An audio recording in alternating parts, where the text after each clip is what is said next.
My boyfriend took me to the blood donation event organized by the school's Youth Volunteer Association. I have anemia and didn't meet the donation criteria, but he said, if you don't have a spirit of dedication, why are you even in the Youth Volunteer Association? I was coaxed into going to the blood donation bus. It wasn't until I was lying on the hospital bed that I realized my blood was sent for a bone marrow match with the campus belle. He forged my signature and pushed me into the collection room. In the end, I got infected, went into shock, and died in the ICU. When I opened my eyes again, I was lying on a hospital observation bed. The nurse came in with a form. Lin Jimian, get ready to go to the hematology department for the final matching confirmation. My boyfriend Xia Yunjing sat by the bed and gently stroked my head. Don't worry, it's just a formality. I looked him straight in the eye and dialed the police 1. The moment the call connected, the smile on Xia Yunjing's face froze. I stared at him and said to the dispatcher, word for word, hello, my name is Lin Jimian, I'm a freshman at Nanchuan University.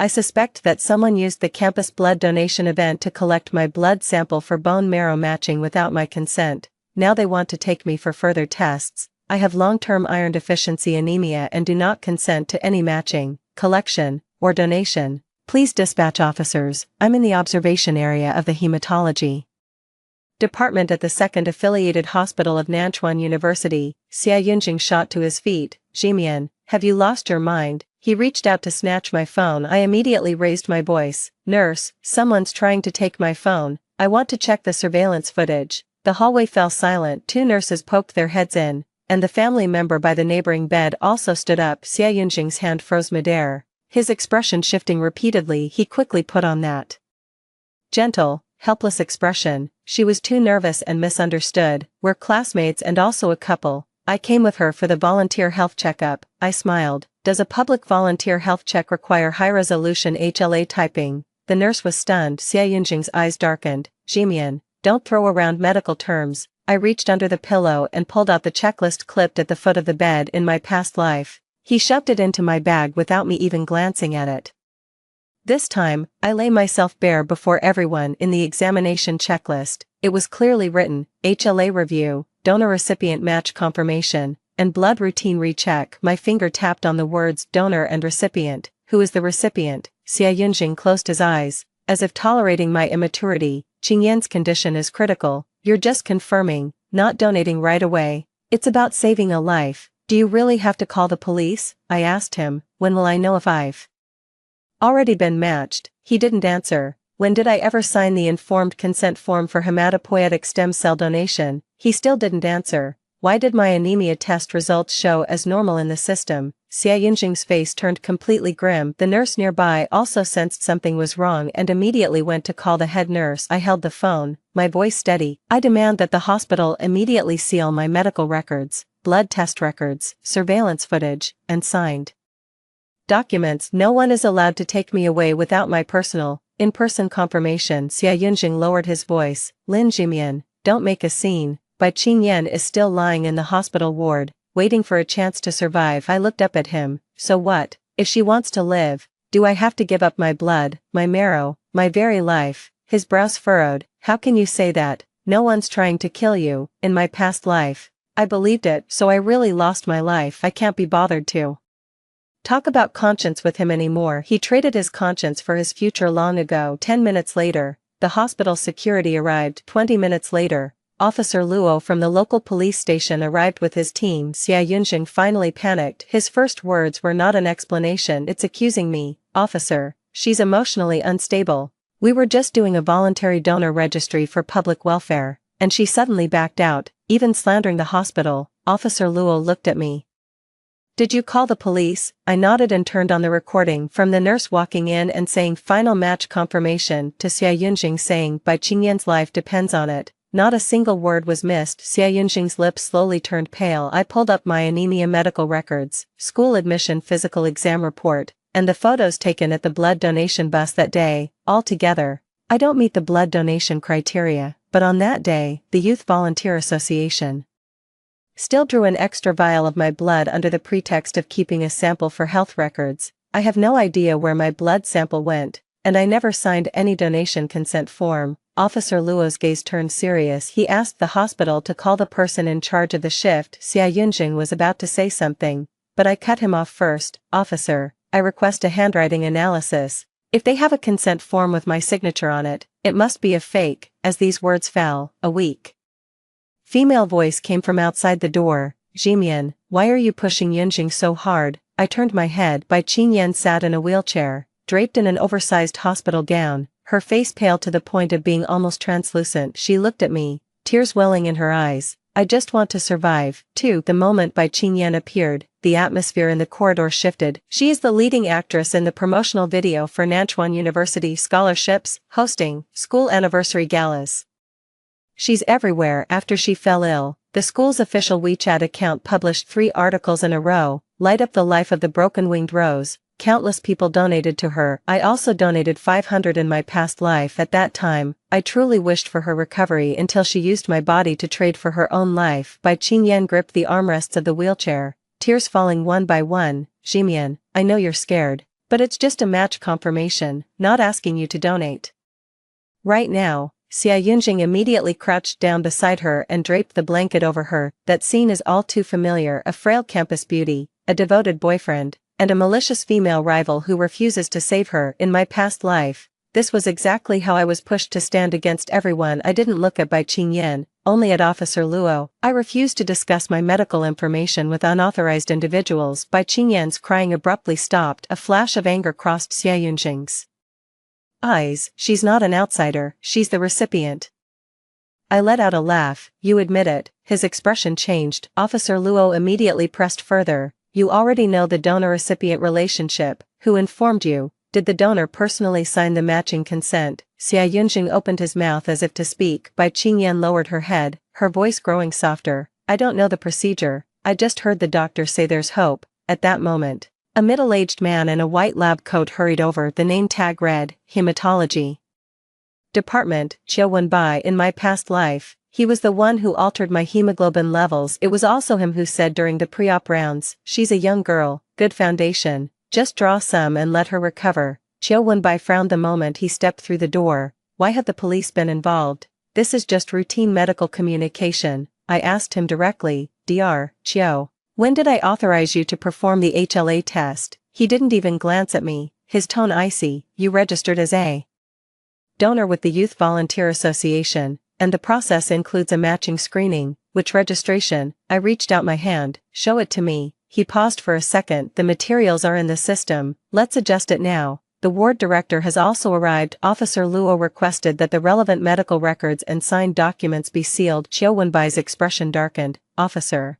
patient privacy materials can't just be shown to outsiders, Officer Luo said calmly. The person who reported the case is the party involved. It's perfectly reasonable and legal for her to request verification of her own signed documents. After a few minutes of standoff, the hospital director sent someone to retrieve the paper records. Just before the nurse wheeled Bai Qingyan back to the ward, she suddenly grabbed the hem of my clothes. Jimian, I really can't wait any longer. Her voice trembled. I don't mean to harm you. I just want a little bit of hope. I looked down at her hand. In my past life, she also grabbed me like this. Before I was wheeled into the collection room, she lay on the transfer bed, crying, please, I will always remember your kindness. Then I died. She survived. I gently pried her fingers apart. Your hope cannot be bought with my life. Her tears fell faster. Soon, the Youth Volunteer Association group chat exploded. My phone keeps buzzing. Someone at me. Lin Jimian. I heard you matched successfully but then backed out. Senior Qingyan is already in that state.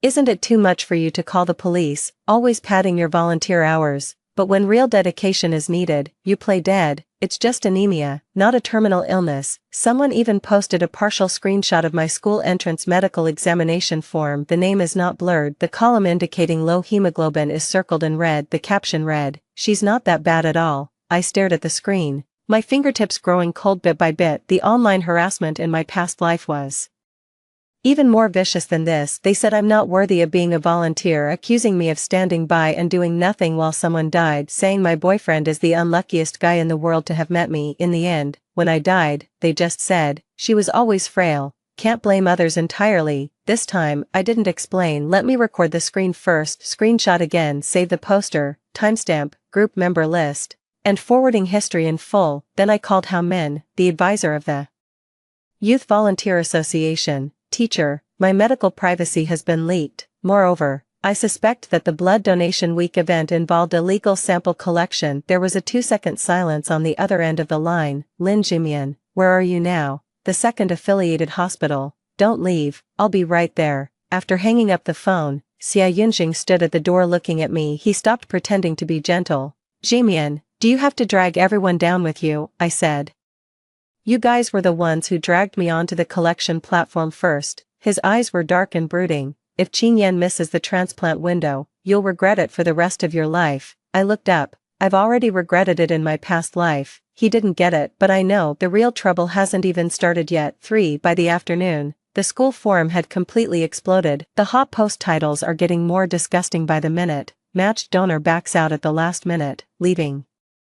Leukemia-stricken senior student facing loss of her only chance at survival. Newbies in the Youth Volunteer Association are all eager to get their charity certificates, but when it comes to actually saving someone, they suddenly turn into anemic princesses. Just taking a little bone marrow, can it really kill someone? The comments section is buzzing like a marketplace. Her boyfriend was begging her, but she still called the police. Cold-hearted. Bai Qingyan is the face of the school. If she's gone, how could that woman sleep at night? I'm anemic too, and I've still donated blood. Don't use your condition as an excuse. I suggest making her photo public to keep people like her out of the volunteer community. Tang Yu sent me a message. She's my roommate and usually quite timid. Jimian, why don't you have a proper talk with your senior? Blood donation matching is indeed a good thing, but if it escalates to the police, it won't look good for your reputation. I watched for a long time. Reply to her. If someone secretly took your blood sample for testing and then asked you to sign a consent form afterward, would you be okay with that? Tang Yu didn't reply. A few minutes later, she sent a message, but Senior Qingyan is really pitiful.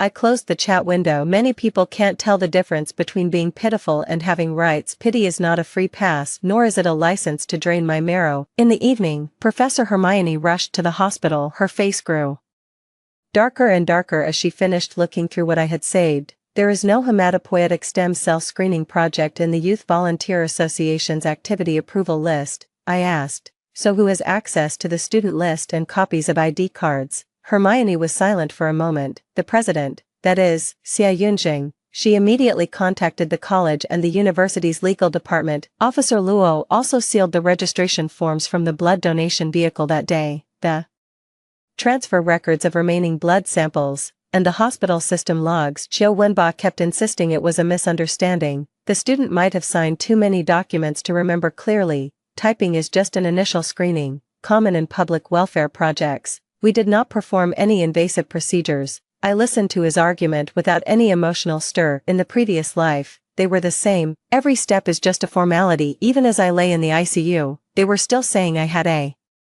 special constitution. At 9 o'clock in the evening, the head nurse came to give me instructions personally. We won't arrange the transfer without your personal signature. Rest assured. I nodded, but I'm not at all reassured. In my past life, I was taken away at night, not through the front door. It's the back door of the hospital. That car didn't have a proper transfer document, and it had a sticker from some health management center on its body, Xia Yunjing said. The second affiliated hospital is too crowded and full of prying eyes. Let's go to a partner facility for a checkup. We'll be back soon. I was completely swept off my feet by his sweet talk back then. By the time I realized something was wrong, my phone had already been taken away. With that in mind, I turned on location sharing and sent my coordinates to Officer Luo and Teacher Hao Min. Went to the nurse's station to register again. If someone says they're going to transfer me to another hospital, arrange a checkup, or a follow-up appointment, please make sure to ask me first. My consent only counts if I say it in front of a surveillance camera. The head nurse looked at me with a hint of sympathy in her eyes. Okay. By 10:30, the ward gradually quieted down. Xia Yunjing was missing for the entire afternoon. I know he won't let it go that easily. Sure enough, at 11:07, the door swung open. A man in a blue work uniform walked in. With a badge on his chest that read Blood Center Collaborator, he is holding a transfer order in his hand. Lin Jimian, right, the higher level center has assigned you to conduct the review inspection. The moment I saw that face, my blood ran cold. It was him in the past life. As he shoved me into the car, he was annoyed by my crying and said, "Lucky little girl, you get to save someone and make money out of it." I lowered my eyes, pretending to be scared. Right now, "Where's my boyfriend?" the man said. "He's waiting for you downstairs." As soon as the words were spoken, Xia Yunjing stepped out from behind him. He was wearing a white shirt, with tired eyes and brows, looking like a good man I had been tormenting all day. "Jimian, stop messing around. Once the review is done, this matter will be closed." I curled up in bed. "I'm not going." He approached, lowering his voice to a whisper. "The Song family will compensate you, 200,000, plus an internship recommendation. Haven't you always wanted to ease the burden on your family?" I looked at him, my heart turning cold with each beat. So my life had already been priced in their eyes. I asked, "What if I still disagree?" Xia Yunjing's expression faded. "You've already signed the consent form." He pulled a few sheets of paper out of the folder. "Jimian, don't force me to make things ugly." I stared at the signature at the very bottom, 3 crookedly scrawled characters, a very convincing imitation. "Too bad it's not mine." I reached out to grab it. Xia Yunjing thought I had given in and handed me the paper. The next second, I pressed the bedside call button. Rapid footsteps echoed from the other end of the corridor. The man in blue's expression shifted, and he turned to leave. Xia Yunjing suddenly grabbed my wrist. "Lin Jimian." The door to the ward was pushed open from the outside. A cold voice said, "Let her go." For Officer Luo stood at the door, flanked by 2 police officers and a hospital security guard. Xia Yunjing's hand was still gripping my wrist bone. He let go as if burned. The man in blue tried to slip away from the other side but was blocked by the security guard. Officer Luo glanced at his name badge. "Which blood center? What's your employee ID? Show me the transfer paperwork." The man's lips trembled, and for a long time, he couldn't utter the full number. The head nurse rushed over from behind and stated directly, "Our ward has no transfer arrangements tonight, nor have we received any notice from the higher level center." Xia Yunjing immediately defended himself. "Officer, I was the one who contacted the third-party agency to arrange a more thorough examination for her." "Who authorized this?" Officer Luo asked. He glanced at me. "She agreed before." I held up the document I had just snatched from his hand. "Officer, this is the so-called consent form he brought. I request it be sealed and submitted for handwriting analysis." Officer Luo took it and placed it into an evidence bag. Xia Yunjing's face gradually turned pale. I continued, "He just offered 200,000 in compensation and an internship recommendation in exchange for my cooperation with the inspection. The recording is on my phone." Xia Yunjing jerked his head up.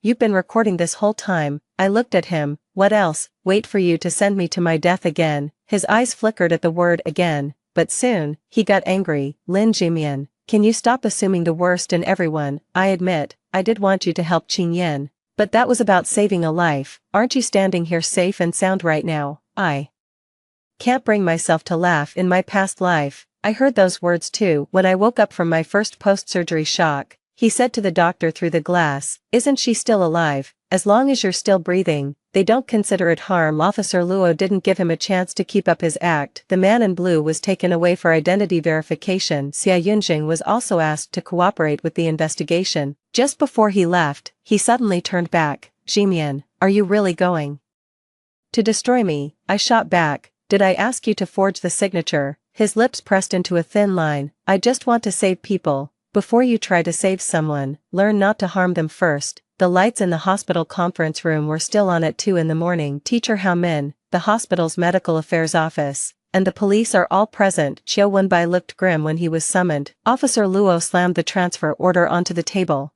"The seal on this transfer document has been initially verified as counterfeit. The collaborators are not employees of any official blood center either." Qiu Wenbai immediately distanced himself. "I don't know anything about this." I looked at him. "Then who changed the hemoglobin data in my system?" The meeting room fell silent. The hospital IT department retrieved the back-end logs. After my school entrance medical checkup records were uploaded, the hemoglobin value was manually modified. The account operator was none other than Qiu Wenbai. Sweat beaded on his forehead, but he still refused to admit defeat. "It might be a data entry error," Teacher Hao Min asked coldly. "Then why did the extra health record samples drawn on the blood donation bus end up in your hematology lab?" Qiu Wenbai fell silent. Next, the police retrieved some chat records from Xia Yunjing's phone. He was chatting frequently with someone saved as Aunt Jiang. She's anemic, so the report might be a bit tricky. Dr. Qiu can handle it on her end.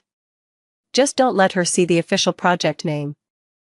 Once the final confirmation is done, just proceed with the process. Money is no object, but Qing Yan can't wait. Aunt Jiang, that is Jiang Lan, by Qingyan's mother Xia Yunjing also sent Qiu Wenbai copies of my ID, a photo of my student card, and my Youth Volunteer Association membership form and a few samples of my signature. At that moment, Professor Hermione's face turned pale. Did you collect these materials in your capacity as the president of the Youth Association? Xia Yunjing kept his head down and said nothing. Sitting nearby, I suddenly found it ridiculous. In my last life, as I lay dying, I was still wondering if he would ever feel guilty. In hindsight, he was clear-headed from start to finish. Choose me with a clear mind, because I'm easy to fool, because I am poor, because I love him, because he was certain that I would make concessions for the sake of his future. Just before dawn, Officer Luo told me, this is no longer a simple dispute, it involves document forgery, infringement of personal information, and illegal collection of test samples. Take care of yourself,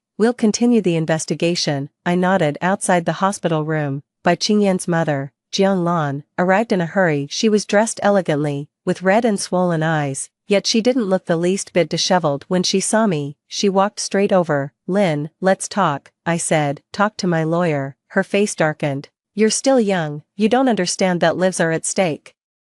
I looked up. I do, I've died once. Of course, she didn't understand, but I remember in her eyes, my life in the past life wasn't even worth a single treatment opportunity for her daughter. 5. The next morning, the school set up a special investigation team. The Youth Association office has been sealed off. All materials for Blood Donation Week, registration forms, photocopies of ID cards, and volunteer hour application forms are temporarily suspended from circulation. Those who were cursing me in the group chat started to fall silent because someone discovered that I wasn't the only one who had extra blood drawn. Tang Yu called me, her voice trembling badly. Jimian, I checked my blood donation records yesterday and found that I also had an initial HLA screening, but I never signed a matching consent form. She cried, I thought it was just a blood donation. I even told you not to make a fuss. I didn't comfort her. She's not a bad person, but she once stood across from me, urging me to give in with my body. I just said, keep the records and contact teacher Hao.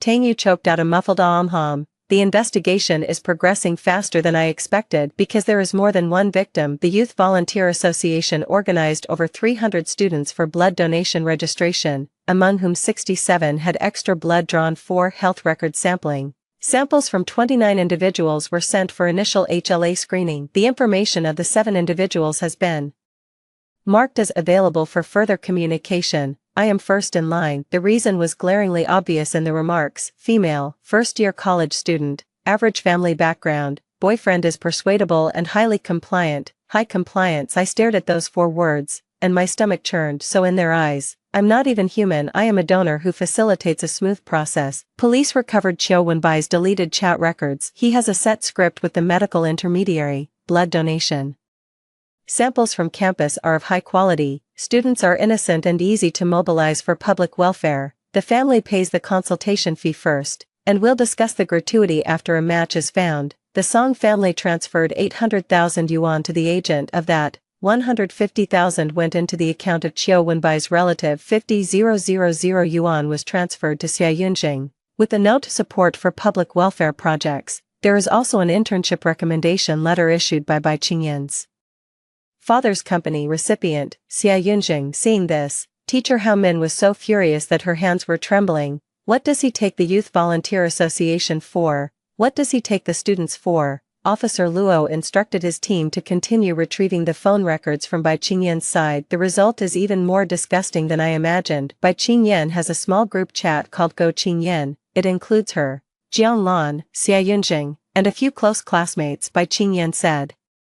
From inside, is Lin Jimian too timid? Didn't she always say she liked volunteering? Now that she can actually help people, why is she backing out? My mom said she'll compensate her. She won't lose out. Her anemia is her own problem, not something I caused. The most glaring comment was posted by Xia Yunjing. She listens to me. Once she's on the collection process, she won't cause any trouble. I stared at the screen, silent for a long time. Teacher Hao Min asked softly, are you okay? I nodded. Pretty good, much better than lying in the ICU in my past life. At least this time, the pain isn't physical, it's the sour sting in the eyes when they finally see the trash for what it is. Sickened by the disgust. In the afternoon, Bai Qingyan posted a moment on WeChat. If my life has to be built on someone else's fear, then I'd rather give it up. I'm sorry, I just wanted to live too badly. The accompanying photo shows her hand within 4 drip. This WeChat post was quickly forwarded to the campus wall. The tide of public opinion has turned again. She's this sick, and she's still apologizing.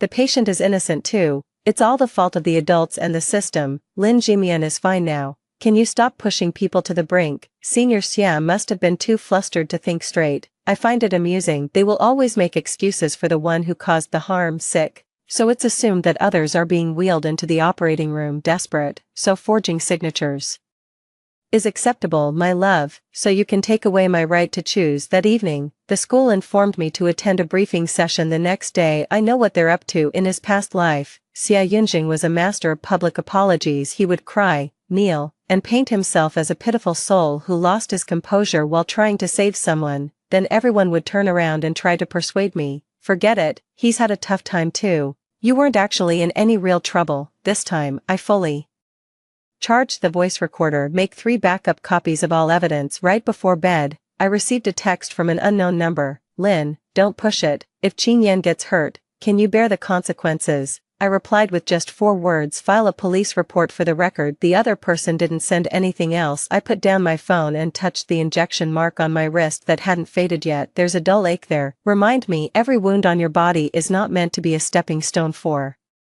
others. 6. The briefing will be held in the college lecture hall.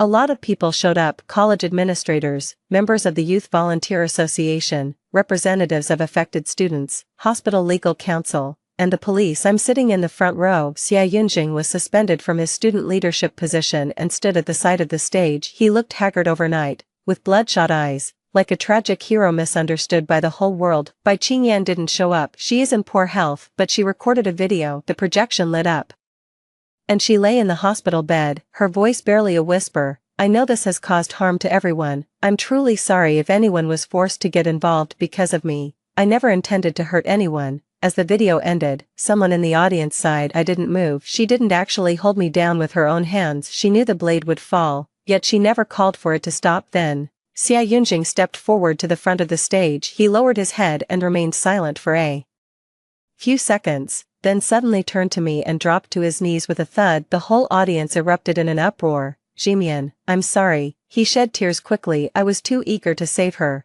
too afraid that Qing Yan would run out of time. I admit I handled it wrong, but I really didn't mean to hurt you. We've been together for so long. You know I'm not a bad person. The familiar whispers are back again. He's already on his knees. Between couples, it might really just be a communication misunderstanding. Bai Qingyan can't afford to wait either. Lin Jimian is fine now, isn't she? There's no need to ruin someone's future over this. Xia Yunjing took a document from his chest and handed it to me with both hands. This is the statement I wrote. After you've read it, if you're willing, let's clear up the misunderstanding. I'm not asking for your forgiveness. Just please don't let this hurt more innocent people. I'll take it. The first page is written with heartfelt sincerity. Admitting insufficient communication, admit to inappropriate expression, admitted to failing to explain the significance of the matching to Lin Jimian in a timely manner. The tone shifts from the second page onward. Lin Jimian herself verbally agreed to participate in the public welfare matching. There is no coercion or deception between the two parties. The signature dispute was due to a procedural oversight. Lin Jimian is willing to issue a letter of understanding and will not pursue any further liability against Xia Yunjing or related parties. The last one is even more absurd. If her physical condition permits in the future, Lin Jimian may continue to consider completing the donation. I looked at him. Xia Yunjing, you call this an apology? He knelt there, his eyes bloodshot. Jimian, I just wanted to give everyone a way out. I smiled. Steps. I held up the instructions and tore them in half in front of everyone. Tear it again. Pieces of paper were scattered all over the floor. The lecture hall fell completely silent. I picked up the receiver. I don't forgive. I won't make up the sign-in,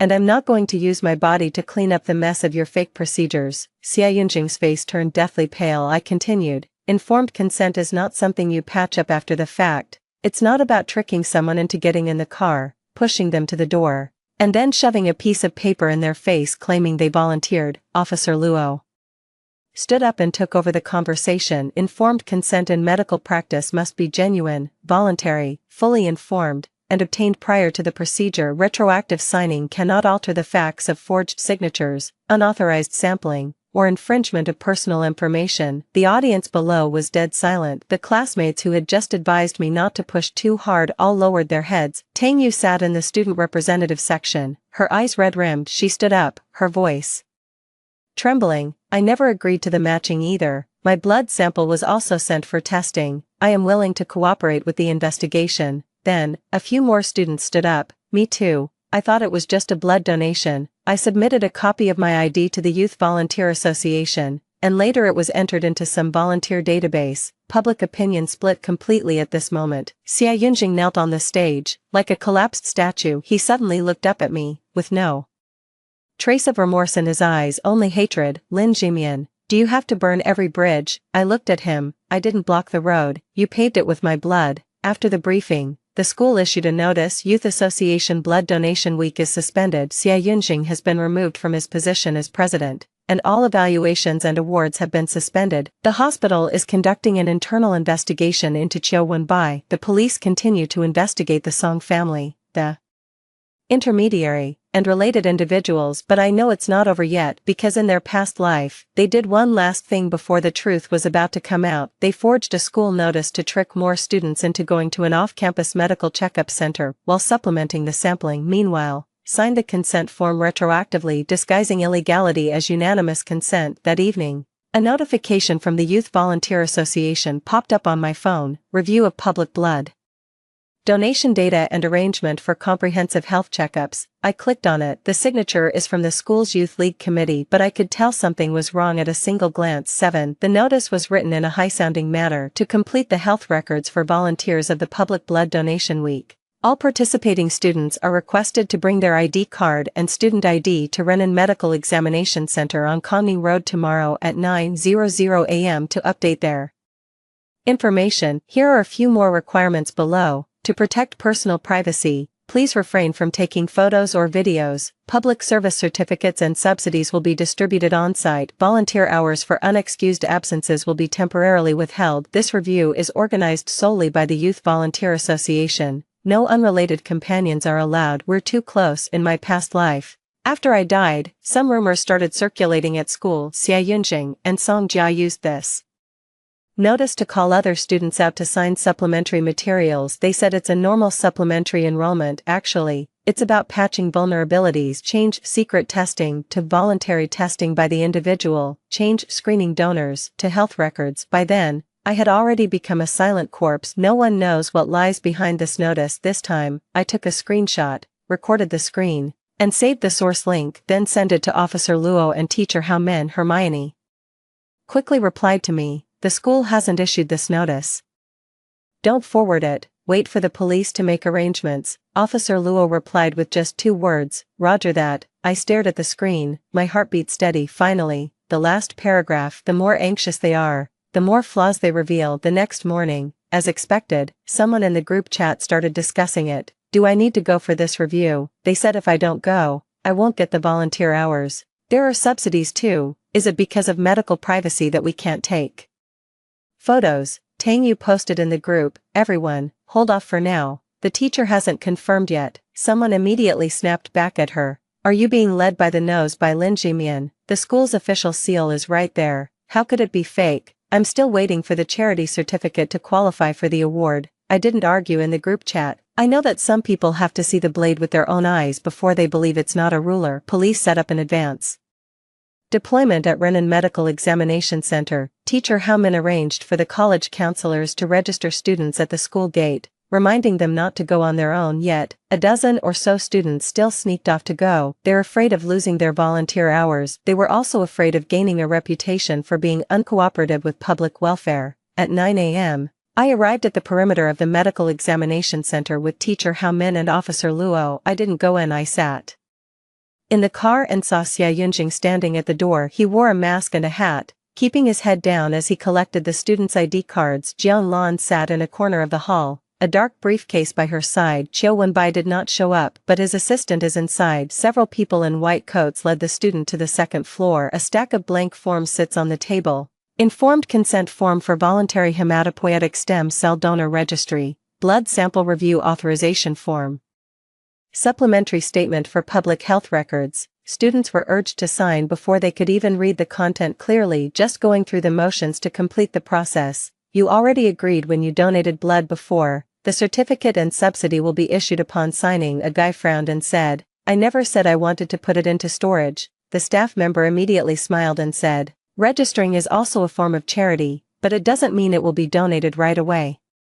If you don't sign, your previous volunteer certificate might not be issued. The boy hesitated. I clenched my fingers. In my past life, I was also pushed forward step by words like this until there is no way back. In the hall, Jian Lan answered a phone call. Her voice was lowered, but the police's pre-installed equipment picked it up clearly. Sign as many as you can. The previous batch of materials was risky. Just make up for it today. We can't delay on Qingyan's side. I've already prepared the money. We close the net in 10 minutes. The police entered simultaneously from the stairwell and the back door. Nobody move. Put all materials down right where you are. The hall instantly fell into chaos. Xia Yunjing bolted toward the back door but was tackled to the ground by two plainclothes officers. His hat fell off, revealing a ghastly pale face. Jian Lan stood up and snapped, do you know who I am? My daughter is waiting for her life to be saved. Officer Luo walked up to her.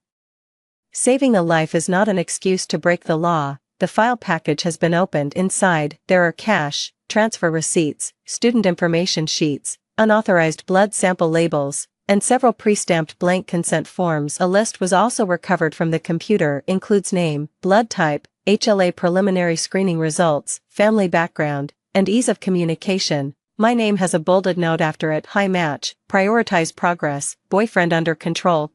I looked at those two words and suddenly smiled. The car door opened, and Officer Luo ordered someone to bring Xia Yunjing out. Silver handcuffs were locked around his wrists. His expression fell the moment he saw me. Jimian, I really never meant to kill you. I walked up to him. Whether you've thought about it or not, it doesn't matter. You did it. His Adam's apple bobbed. I just want to move up. I nodded. That's good now. You can go inside for further studies. He finally cursed out, Lin Jimian. You're ruthless. I looked at the handcuffs on his wrists, my tone calm. I'm not as ruthless as you. I just called the police. After that day at Yan'an Medical Center, the whole thing could no longer be contained. Nanchuan University issued 3 notices in a row. The Youth Association's Blood Donation Week has been classified as a serious violation incident. Xia Yunjing was expelled from school and referred to judicial authorities. Qiu Wenbai was suspended from the hospital and subsequently taken away by the police for investigation. A medical intermediary hub was busted, with computers seized containing blood sample data of students from multiple universities and price lists for their families. Jian Lan has been subjected to compulsory measures for allegedly organizing and participating in the forgery of medical documents, illegally obtaining citizens' personal information, and promoting illegal sampling. Bai Qingyan's questioning was postponed due to illness, but her small group chat logs were published in the investigation summary. She is no longer just a broken-winged rose, she is a knowing beneficiary. The campus wall has completely flipped. I'm sorry, Lin Jimian, we were wrong to blame you before. I was also a student blood donor. Now that I think about it, it sends chills down my spine. Saving people,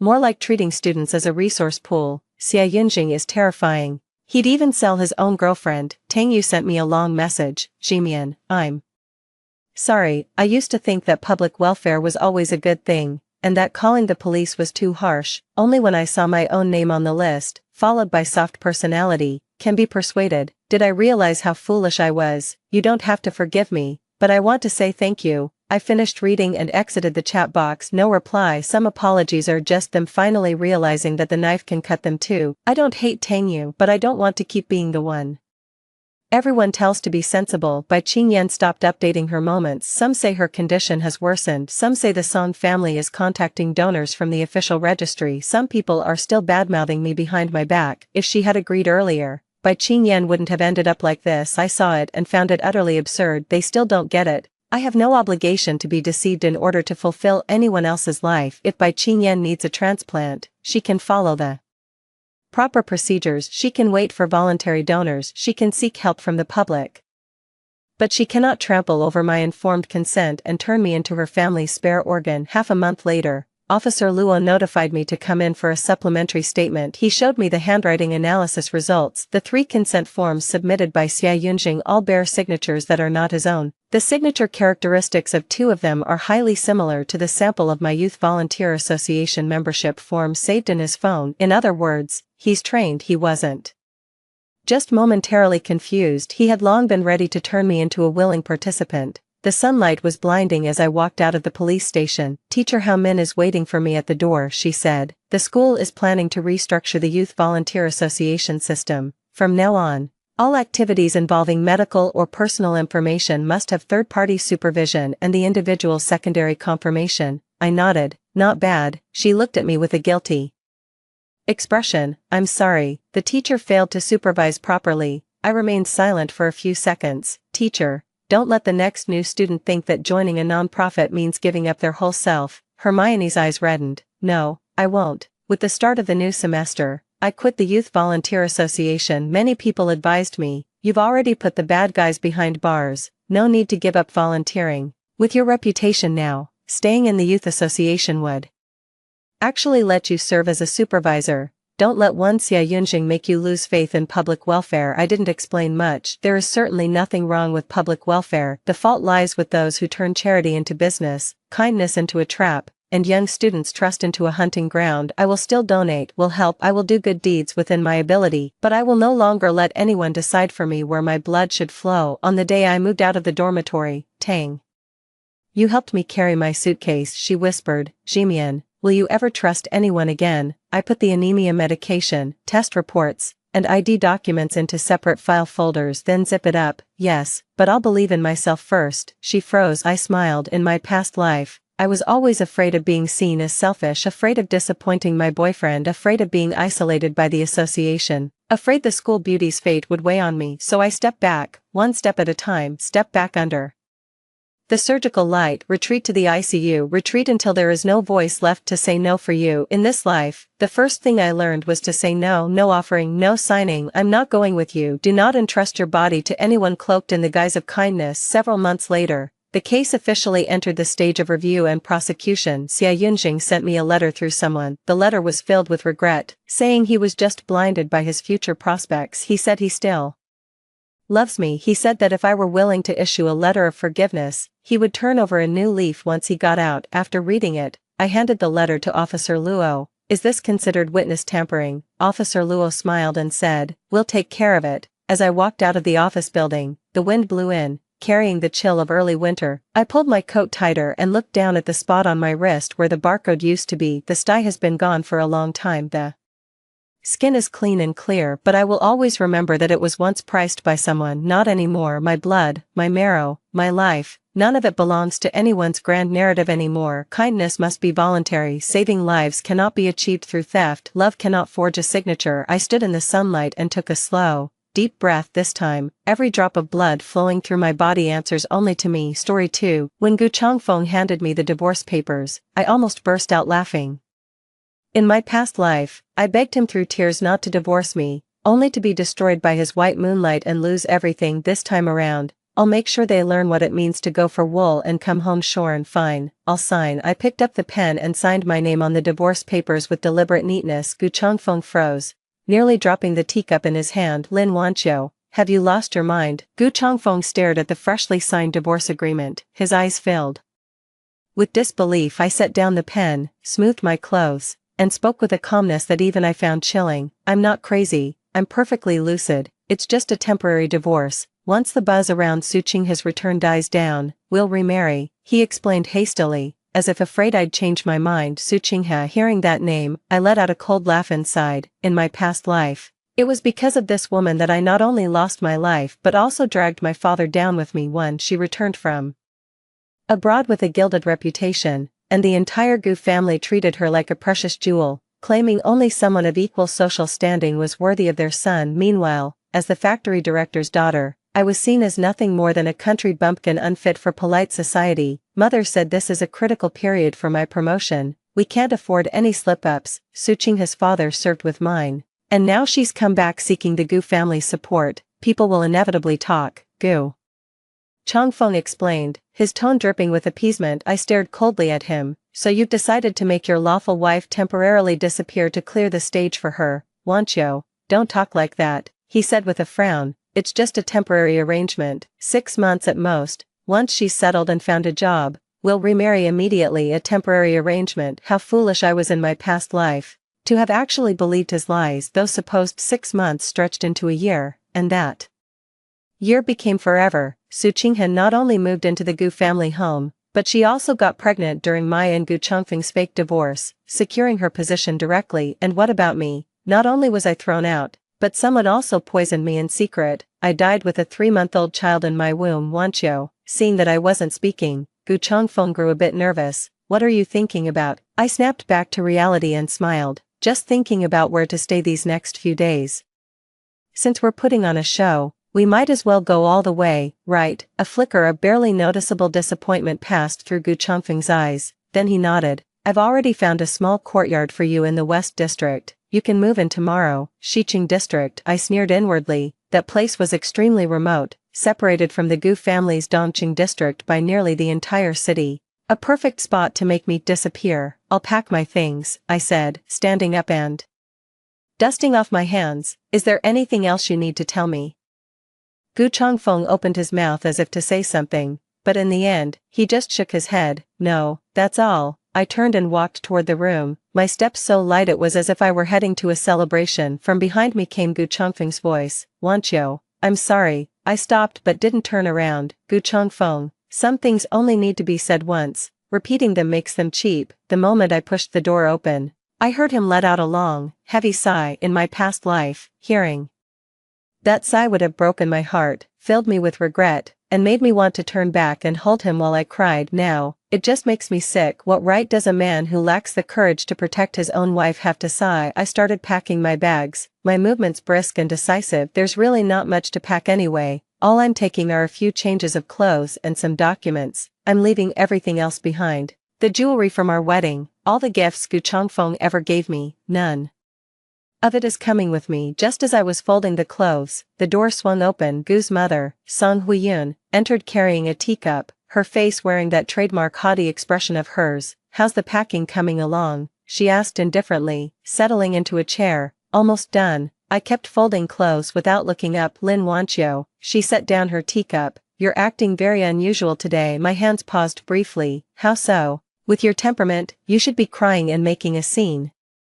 But today you didn't just stay calm, you signed the papers without a fuss. Song Huiyun narrowed her eyes as she studied me. Are you up to something? As expected of a general's wife, your eyes are sharp as a hawk's. But she guessed wrong. I wasn't scheming, I was setting a trap. Madame Gu is overthinking things, I said, closing the suitcase and turning to face her. I've simply come to understand a few matters. What matters? You know what they say, a wise man knows when to yield. I gave a faint smile. The Gu family needs a daughter-in-law from a suitable background. As the daughter of a factory director, I'm clearly not good enough for a general's son. Since that's the case, why should I cling on shamelessly? Song Huiyun's face broke into a satisfied smile. I'm glad you see it that way. Don't worry, as long as you cooperate, the Gu family will treat you fairly. Then I thank you, Madame Gu. She stood up to leave, pausing at the door to glance back at me. Su Qinghe arrives tomorrow. I hope you'll play your part well in this little performance. Of course, I nodded. We all know how to put on an act. After she left, I sat on the edge of the bed, lost in memories of my past life. Su Qinghe is returning tomorrow. The Gu family will throw her a lavish welcome banquet, while I, the ex-daughter-in-law,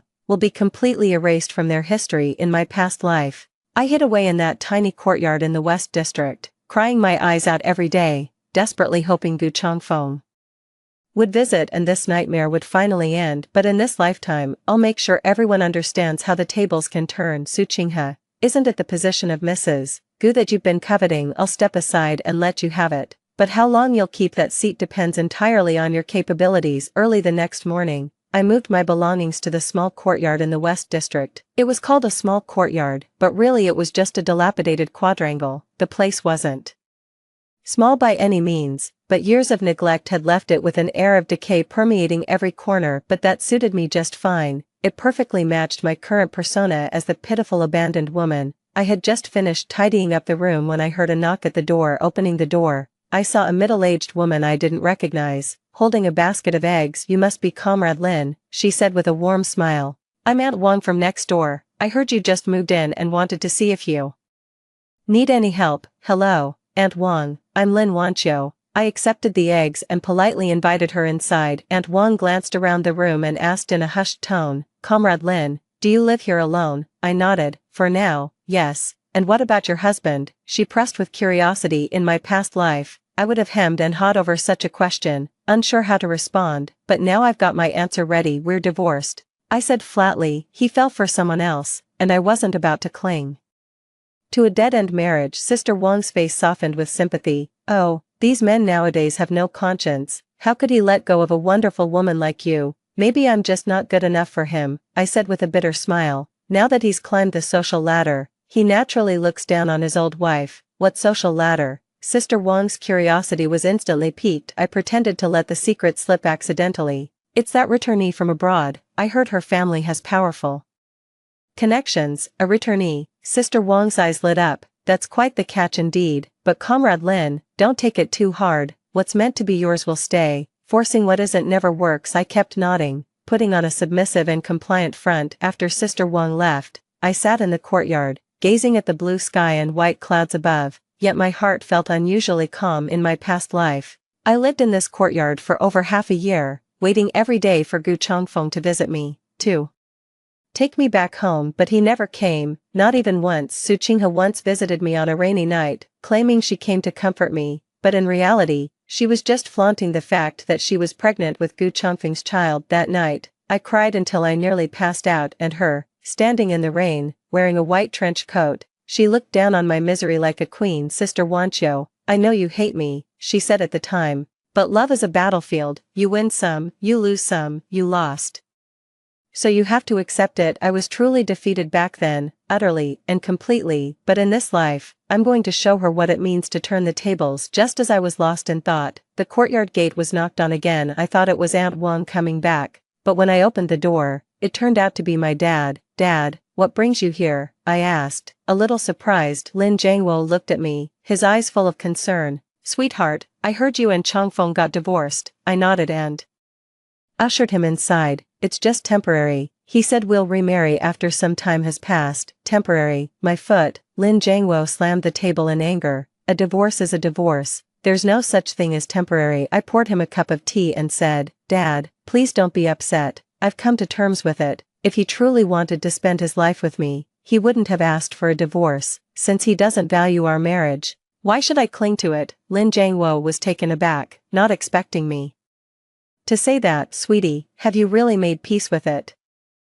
Yes, I have. I sat down across from him. Dad, you didn't work so hard to raise me just for me to put up with disrespect. If Gu Chongfeng doesn't want me, there will be someone better who will. A flicker of relief mixed with concern crossed Lin Jiangwo's eyes. But I'm worried about you living here all by yourself. It's fine, the neighbors are all very nice, and I need some time alone to clear my head, I said, holding his hand. Dad, don't worry, I'll take good care of myself. Seeing the determination in my eyes, Lin Jiangwo finally nodded. All right, since you've made up your mind, I support you, but you must tell me if anything comes up. Understand? I understand. After seeing Dad off, I stood at the gate watching his receding figure, feeling a surge of warmth in my heart. In my past life, I was so fixated on Gu Chongfeng that I overlooked my father's care for me. He went to great lengths for my sake, which eventually led him to cross paths with someone powerful, resulting in his death by retaliation. In this life, I will never let such a thing happen again. As night fell and I was about to rest, I suddenly heard the sound of a car outside the gate. I looked out the window and saw a black car parked at the gate. A familiar figure stepped out of the vehicle. Gu Chongfeng. He actually came. I was taken aback. In my previous life, he had never visited me on the very first day after our divorce. It seems my unusual behavior in this life has already started to change certain things. He stood outside the door for a long time, seemingly hesitating whether to knock. I didn't go out to meet him, just stood quietly by the window watching. His silhouette looked rather lonely in the moonlight. Finally, he raised his hand and knocked on the door. Wanqiu, I know you're home, open the door. I didn't answer the door right away. Instead, I waited a moment, pretending I had just heard the knock. It's me, Chongfeng. I opened the courtyard gate and saw him holding a food container in his hand. What brings you here so late? I asked politely, as if speaking to an ordinary friend. Gu Changfeng seemed slightly unsettled by my formal tone. I was worried you'd have no one looking after you here alone, so I brought you some food, too. Thank you, but you really shouldn't have gone to the trouble. I accepted the container. It's getting late, you should head back now so Madame Gu won't worry. Late autumn, he called out to me. You're acting strange today. Strange how? I turned to look at him. I feel perfectly normal. You never used to talk to me like this. He frowned. Are you angry with me? I smiled faintly. Commander Gu, we're divorced now. How exactly am I supposed to speak to you? My words left him speechless. Alright, it's getting late, you should head back, I said, starting to close the door. Thanks for the food, Wancho. Wait, he called out urgently. I need to talk to you. What is it? He hesitated for a moment. Su Qinghe will arrive tomorrow, and there might be many guests visiting the Gu family. If anyone asks about you, I'll tell them you've gone back to your parents' home for a while. Oh, I see, I nodded, appearing quite calm. Don't you have anything else to say? He asked, growing a bit impatient. Not really, I replied with an innocent look. You've made a good arrangement. I have no objections. Gu Changfeng looked at me, a flicker of complex emotions in his eyes. I'll be off then. He turned and walked toward the car, then glanced back after a few steps. Remember to reach out if you need anything. Alright, I waved. Drive safe. I didn't close the courtyard gate until the car vanished into the night. Back in the room, I opened the food container to find an assortment of delicate pastries. Still warm. In my past life, I would have been moved to tears by this small gesture of his, believing I still held a place in his heart. Now, I find it utterly ironic. On one hand, he asks me to divorce to make way for another woman. On the other, he sends pastries to flaunt his benevolence. Do you really think I'm still that naive little woman who's easily fooled? I dumped the pastries in the trash and went to wash up for bed. Su Qinghe is coming back tomorrow. The real drama is about to begin. The next morning, I made a special effort with my appearance, changing into a plain gray coat and combing my hair neatly to look like a proper, dutiful housewife. Then I went to the largest department store in Dongqing district. Su Qinghe is returning today, and the Gu family is bound to pull out all the stops to welcome her. Since this department store is a favorite haunt for military dependents, there are sure to be plenty of people coming here to buy gifts for the returning overseas lady. Sure enough, not long after I entered the store, I overheard people discussing Su Qinghe. I heard the Gu family's daughter-in-law is coming back today. She's a top student who studied abroad. The Gu family is truly blessed to have such a wonderful daughter-in-law. Isn't that right? They're perfectly matched in social status. He's talented and she's beautiful. A match made in heaven. I listened quietly from the side, a sarcastic smile playing on my lips. A match made in heaven. In her past life, she stirred up endless drama in the Gu household for years, and her conflicts with Gu Changfeng eventually reached a boiling point. If I hadn't died young, I might have lived to see her comeuppance. Hey, whatever happened to the Gu family's former daughter-in-law? Someone suddenly asked. Which one? You know, the factory director's daughter, Lin Wanqiu. I think her name was. No idea, haven't seen her around in ages. I heard she moved back to her parents' place, probably making way for the new daughter-in-law in the Gu family. She knows when to step aside. Exactly. Miss Su is a returnee from abroad. How could the daughter of some factory manager ever compare? But honestly, Lin Wanqiu is a decent girl, just not from the right background. I almost burst out laughing. At that point, not good enough family background. I wonder if they'd still say that after discovering Su Qinghe's true nature. Pretending to have overheard their conversation by chance, I moved closer and said, Ladies, are you discussing the Gu family affairs? Oh my, isn't that Lin Wanqiu, one of the military wives I knew? Zhang Shouyun looked at me in surprise. What are you doing here? Just out shopping for a few things. I gave a faint smile. I overheard you talking about the Gu family getting a new daughter-in-law. Congratulations. The group exchanged uneasy glances, clearly taken aback by how calmly I'd addressed the matter. Wanqiu, you, Zhang Shouyun trailed off, leaving her sentence unfinished. What's wrong? I feigned ignorance. Changfeng and I are already divorced. Who he marries is his own business. Of course I should congratulate him. Divorced. They were all stunned. When did that happen? Lost. We just finalized the paperwork yesterday, I said casually. He's marrying some overseas returned lady. A factory director's daughter like me isn't good enough for him. So we split. At that, their expressions turned absolutely priceless. This is too sudden, isn't it? Zhang Shouyun stammered. Sudden. I let out a bitter laugh. Actually, there were signs all along. I just didn't notice them before. Looking back now, They probably had contact much earlier even though I made that up. It sounded plausible. After all, Suchingha's father was an old comrade in arms of Gu's father, so it made perfect sense for her to seek refuge with the Gu family after returning to the country. So where are you staying now? Someone asked with concern. I rented a small courtyard in Xiqing district, I said with my head lowered. It's actually quite nice, peaceful and quiet. The way people looked at me changed. Their earlier envy turned into pity. Wanqiu, don't be too upset, Zhang Shuyan comforted me. What's meant to be yours will stay, what isn't can't be forced. I know, I nodded, and honestly, I feel a sense of relief. These past few years with the Gu family have been exhausting. I always felt like nothing was going right. Now, at last, I can be myself again. That was spoken with such sincerity, it moved everyone who heard it. Wanqiu, you're truly a wonderful girl. Zhang Shuyan took my hand. I'm sure you'll meet someone even better in the future. Thank you for your kind words, I smiled. I won't keep you from your shopping then, I should get back to tidying up the house. Alright. Take care on your way home. Leaving the department store, I was in high spirits. The words I just said will soon spread throughout the military compound. Soon enough, everyone will know that Gu Changfeng abandoned his first wife to marry an overseas returnee, and me, I've become the kind-hearted woman who was abandoned yet still wishes her ex-husband well. This way, even if trouble arises in the future, people will sympathize with me rather than side with the Gu family. Back in the small courtyard, I spotted a familiar bicycle parked by the entrance. It belonged to my best friend, Mei. Wanqiu. Mei rushed over and hugged me the moment she saw me. Why did you move without telling anyone? I went to the Gu residence looking for you. Madame Gu said you'd returned to your parents. Then I went to your father's place, and he told me you were here. Sorry for worrying you, I said, patting her back. Let's talk inside. Mei is my childhood friend, blunt, outspoken, and straight from the heart. Even in my past life, she stood up for me and almost got into a fight with the Gu family over my troubles. Wanqiu, what's really going on? Mei pulled me to sit down as soon as we entered the room. I heard Gu Changfeng is marrying someone else. I gave her a brief rundown of what happened,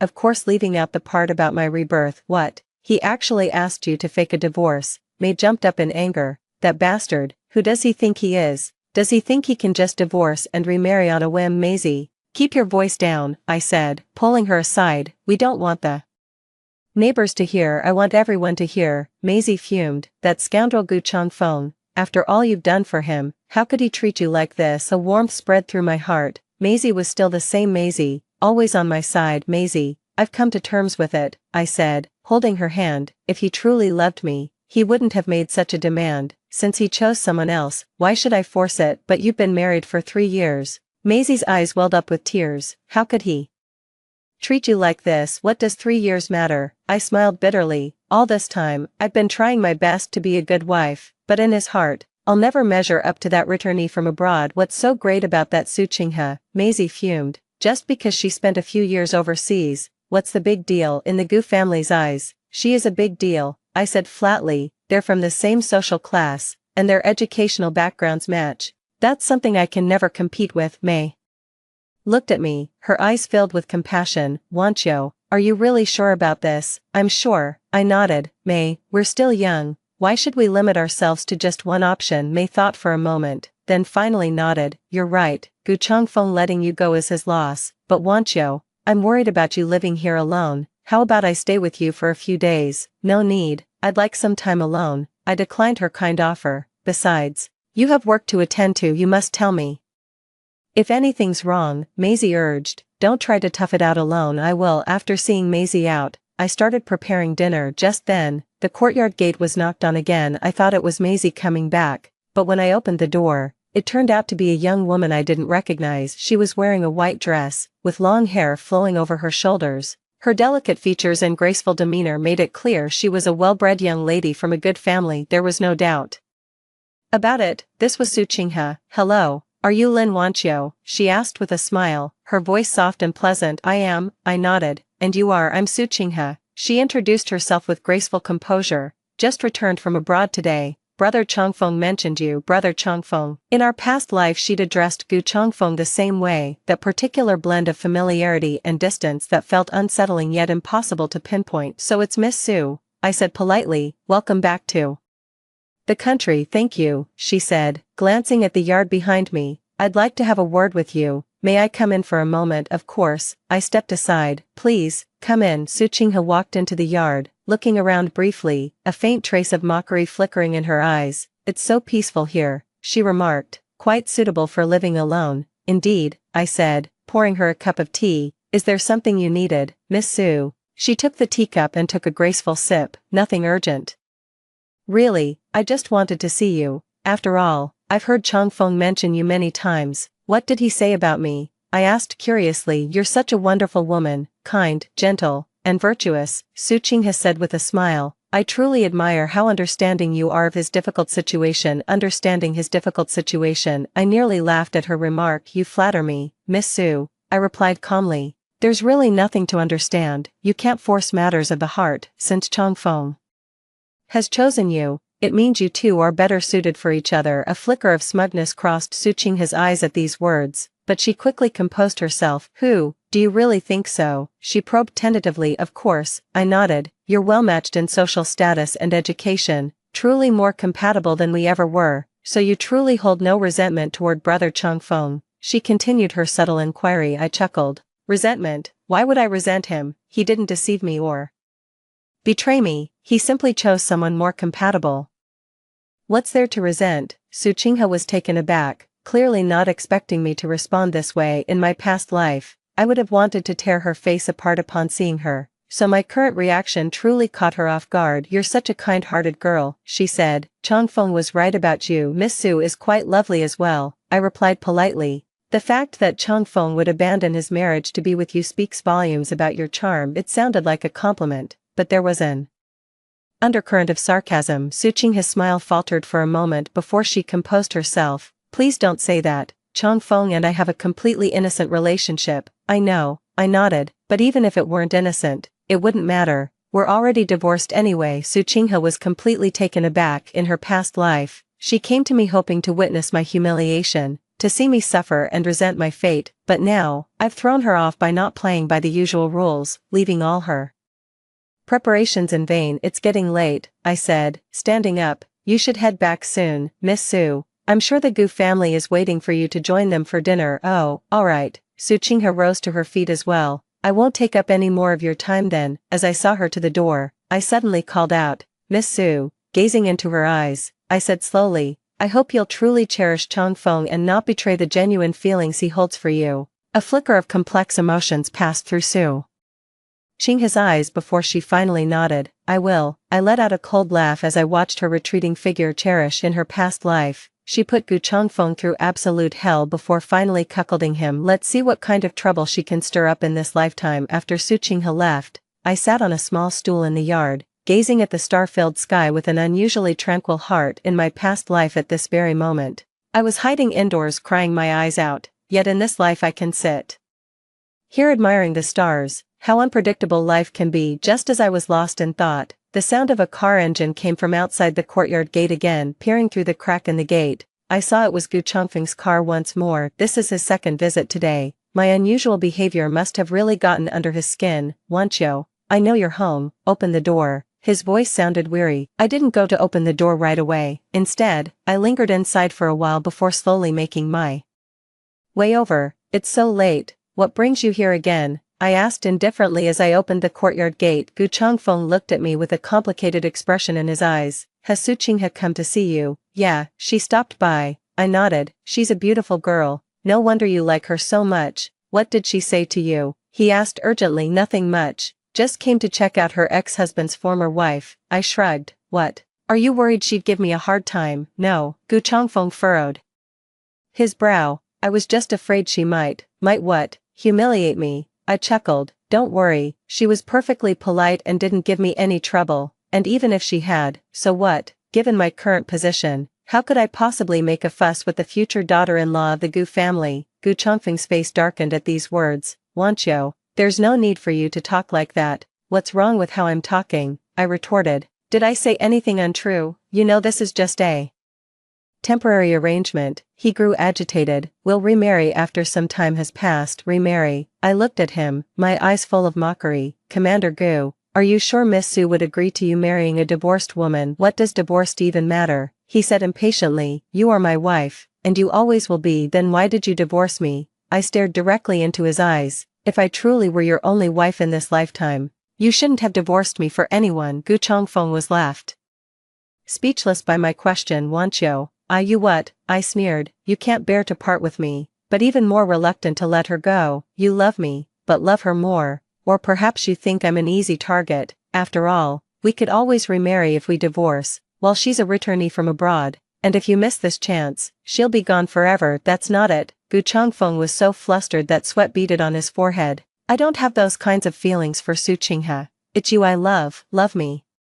My laughter turned even more icy. If you truly loved me, you wouldn't have asked me to get a divorce just to welcome her into your life. Gu Chongfeng, don't you dare insult the word love. Alright. Gu Chongfeng looked at me, his eyes filled with anguish. Wanqiu, you've changed. I haven't changed. You have, I said flatly. The old you would have stood up to anyone to protect me. Now you're making me leave with nothing but the clothes on my back. All for some outsider. Leave with nothing.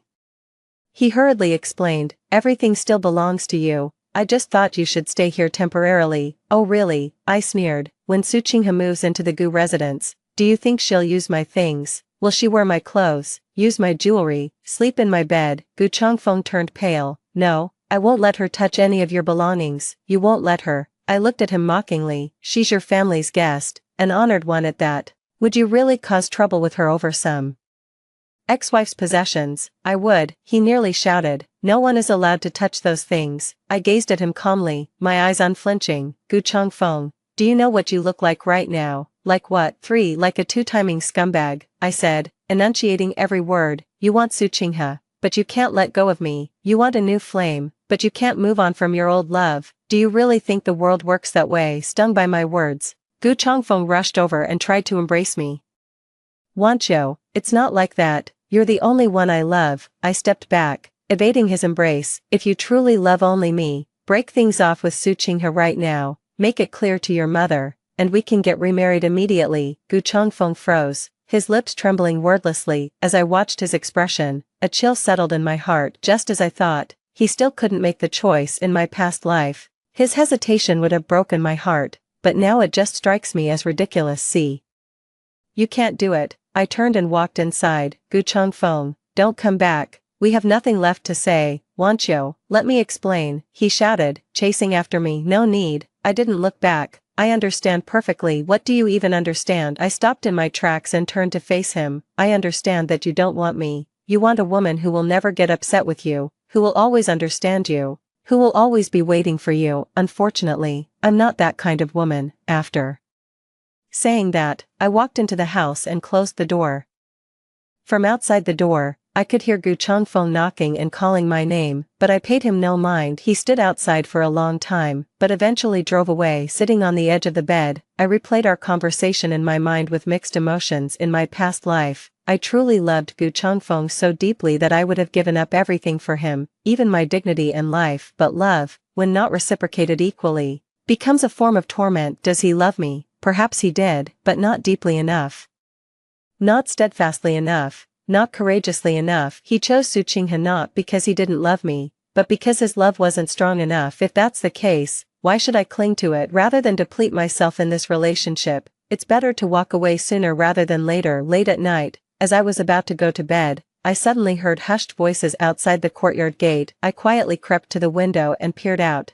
In the moonlight, I could make out two shadowy figures lurking suspiciously by the gate. My heart skipped a beat. Could they be burglars? Just as I was debating whether to call the police, I suddenly heard one of them speak. Are you sure this is the place? I pricked up my ears and listened intently. Positive, it's this courtyard, the other person replied. Commander Gu's ex-wife lives here. Commander Gu's ex-wife. Are they here for me? I immediately went on high alert. I was betrayed and murdered in my past life. Could someone already be coming for me in this one?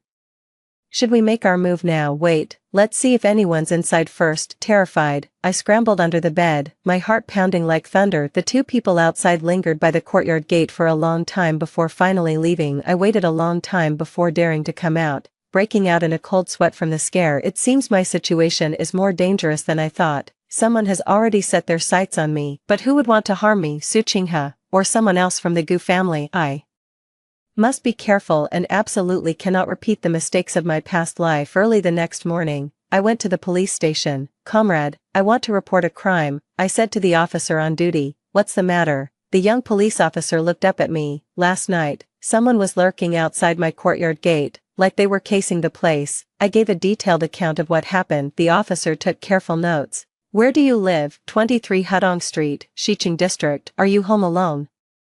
Yes, I just got divorced and live by myself. The officer nodded. We'll increase patrols in that area. Make sure to stay vigilant and lock your doors and windows at night. Alright, thank you. After leaving the police station, I went to the post office to send a letter to my cousin who works in another city. My cousin Lin Jianjun is my father's nephew. He works as a journalist in the provincial capital. A principled man with remarkable courage. In my past life, he spent a long time investigating my death but unfortunately couldn't find any evidence. This time I need to make arrangements in advance to get him to keep an eye on my safety. In the letter, I gave a detailed account of my current situation, my divorce from Gu Changfeng, moving to the West District, and the strange incident that happened last night. I made a point to write at the end of the letter, brother, if anything ever happens to me, please make sure to uncover the truth and don't let the guilty get away with it. After mailing the letter, I went to the bank, withdrew all my savings from over the years, converted it to cash, and hid it in various places. It wasn't much, just 2,000 in total,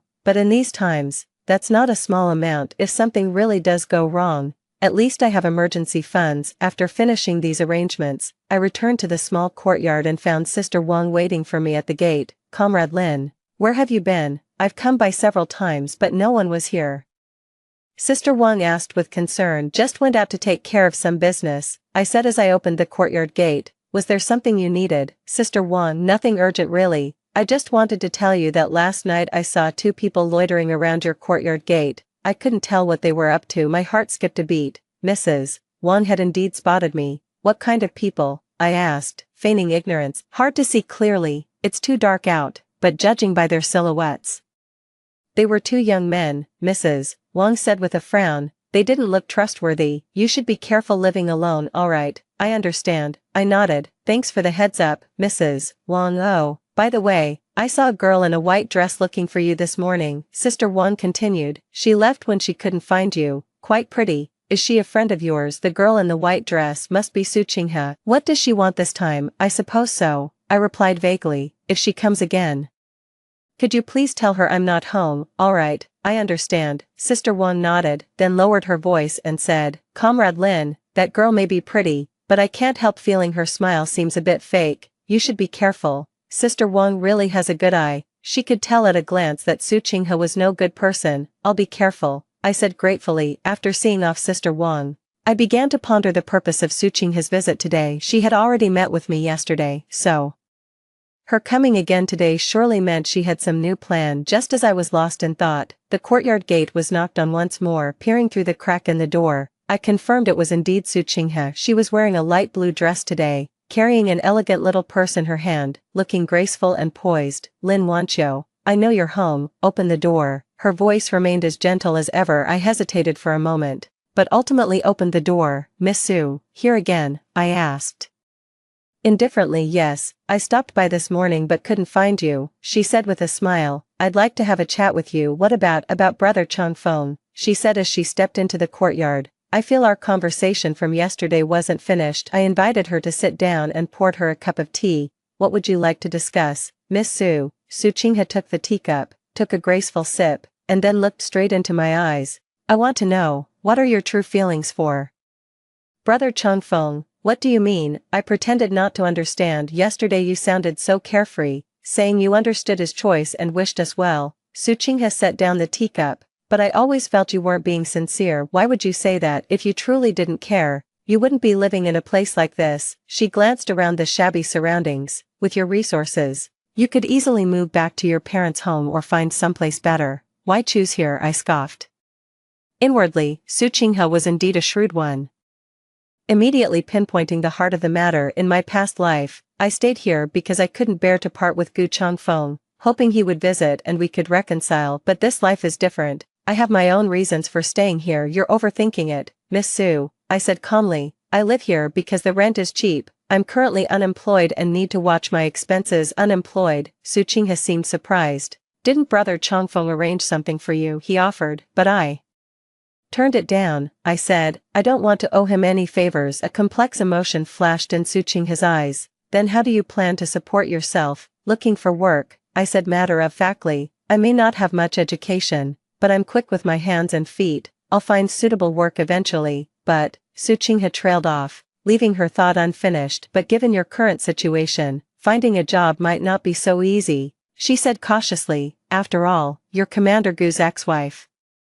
Many organizations would have reservations. Her words were carefully chosen. While appearing concerned for me, she was actually reminding me of my awkward position. Then I'll find work where I don't have to worry about these things, I said casually, like running a small business, or doing laundry for people. Suching's eyes flickered with a hint of smugness at these words, but she quickly composed herself. Do you really plan to live like this for the rest of your life? She asked. What's wrong with living like this? I retorted. There's nothing shameful about making an honest living with your own two hands. That's not what I meant, Suching hurried to explain. I just think you're pushing yourself too hard. Pushing myself too hard, I chuckled. Miss Sue, you might not understand. Some hardships are worth enduring, while others aren't. Suffering for the sake of one's dignity, I'd say that's well worth it. The remark was clearly aimed at her, and Suching's expression shifted slightly.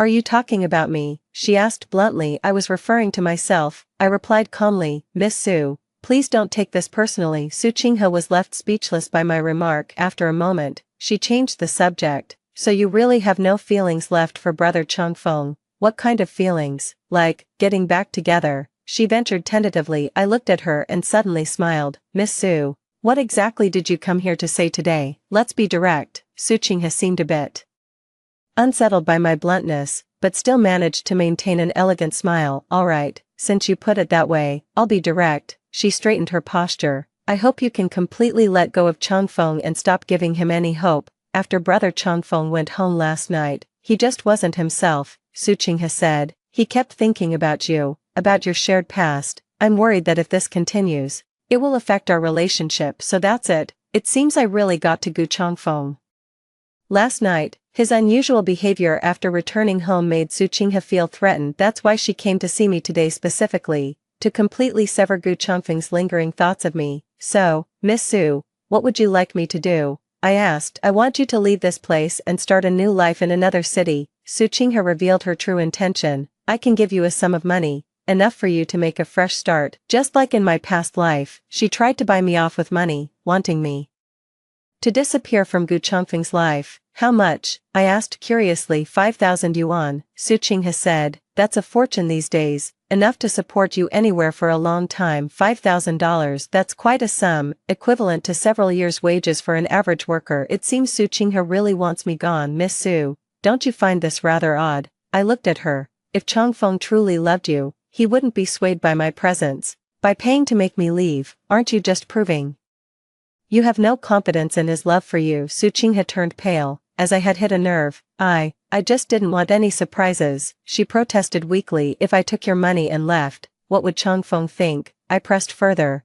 Would he see you as kind and generous, or petty and narrow-minded? Suching was completely stumped by my question, her face darkening with discomfort. Miss Sue, let me give you some advice. I stood up. If you truly love Changfeng, use your charm to win him over, not these underhanded tactics. What did you say? Suching also stood up, her elegant facade finally crumbling. What underhanded tactics? Paying off a love rival to leave? What else would you call that but underhanded? I sneered. Miss Sue, didn't your overseas education teach you how to compete fairly? Lin Wanqiu. Suching trembled with rage. Don't you dare push your luck when I'm being civil. Oh, I raised an eyebrow, getting defensive. Miss Sue, the elegant returnee from abroad, just turned into a shrew in an instant. Suching realized she'd lost her composure and struggled to rein in her emotions. I haven't what? Haven't shown your true colors. I cut her off. Miss Sue, did you really think I wouldn't see through your little scheme? I don't know what you're talking about, she insisted, barely holding her ground. You don't know, I sneered. Then let me enlighten you. You want me gone not because you're worried Changfeng still has feelings for me, but because you never loved him in the first place. My words struck like lightning, leaving Suching utterly stunned. That's a lie, she shrieked. A lie. I closed in on her. If you truly loved him, you'd have confidence in making him forget me instead of scheming to erase my existence. Your actions prove one thing, you're hiding something. Suching's face turned deathly pale, her body trembling slightly. I knew I had guessed right. In my past life after I died, her marriage with Gu Changfeng was unhappy. They fought constantly, and she ultimately cheated on him. This proves she never truly loved Gu Changfeng from the start. She was only after the Gu family's power and status. Miss Su, this is my final warning, I said, enunciating each word clearly. Stay away from me, or you'll leave me no choice. With that, I pushed past her and headed straight for the courtyard gate. Lin Wanqiu, Su Qing has shouted after me, you'll regret this. Without even turning my head, I retorted, then let me regret it. After kicking Su Qing out, I felt absolutely fantastic. In my past life she made me suffer terribly, so this time I finally got my revenge. But I knew this was only the beginning. Someone like Su Qinghe would never let this slide. She'd definitely find a way to get back at me. I need to be more careful and absolutely cannot let her succeed. On the third day after Su Qinghe left, I received an unexpected phone call. Hello. May I ask if this is Comrade Lin Wanqiu? Yes. Who is this? I'm from the HR department at the textile factory. We'd like to discuss a job opportunity with you.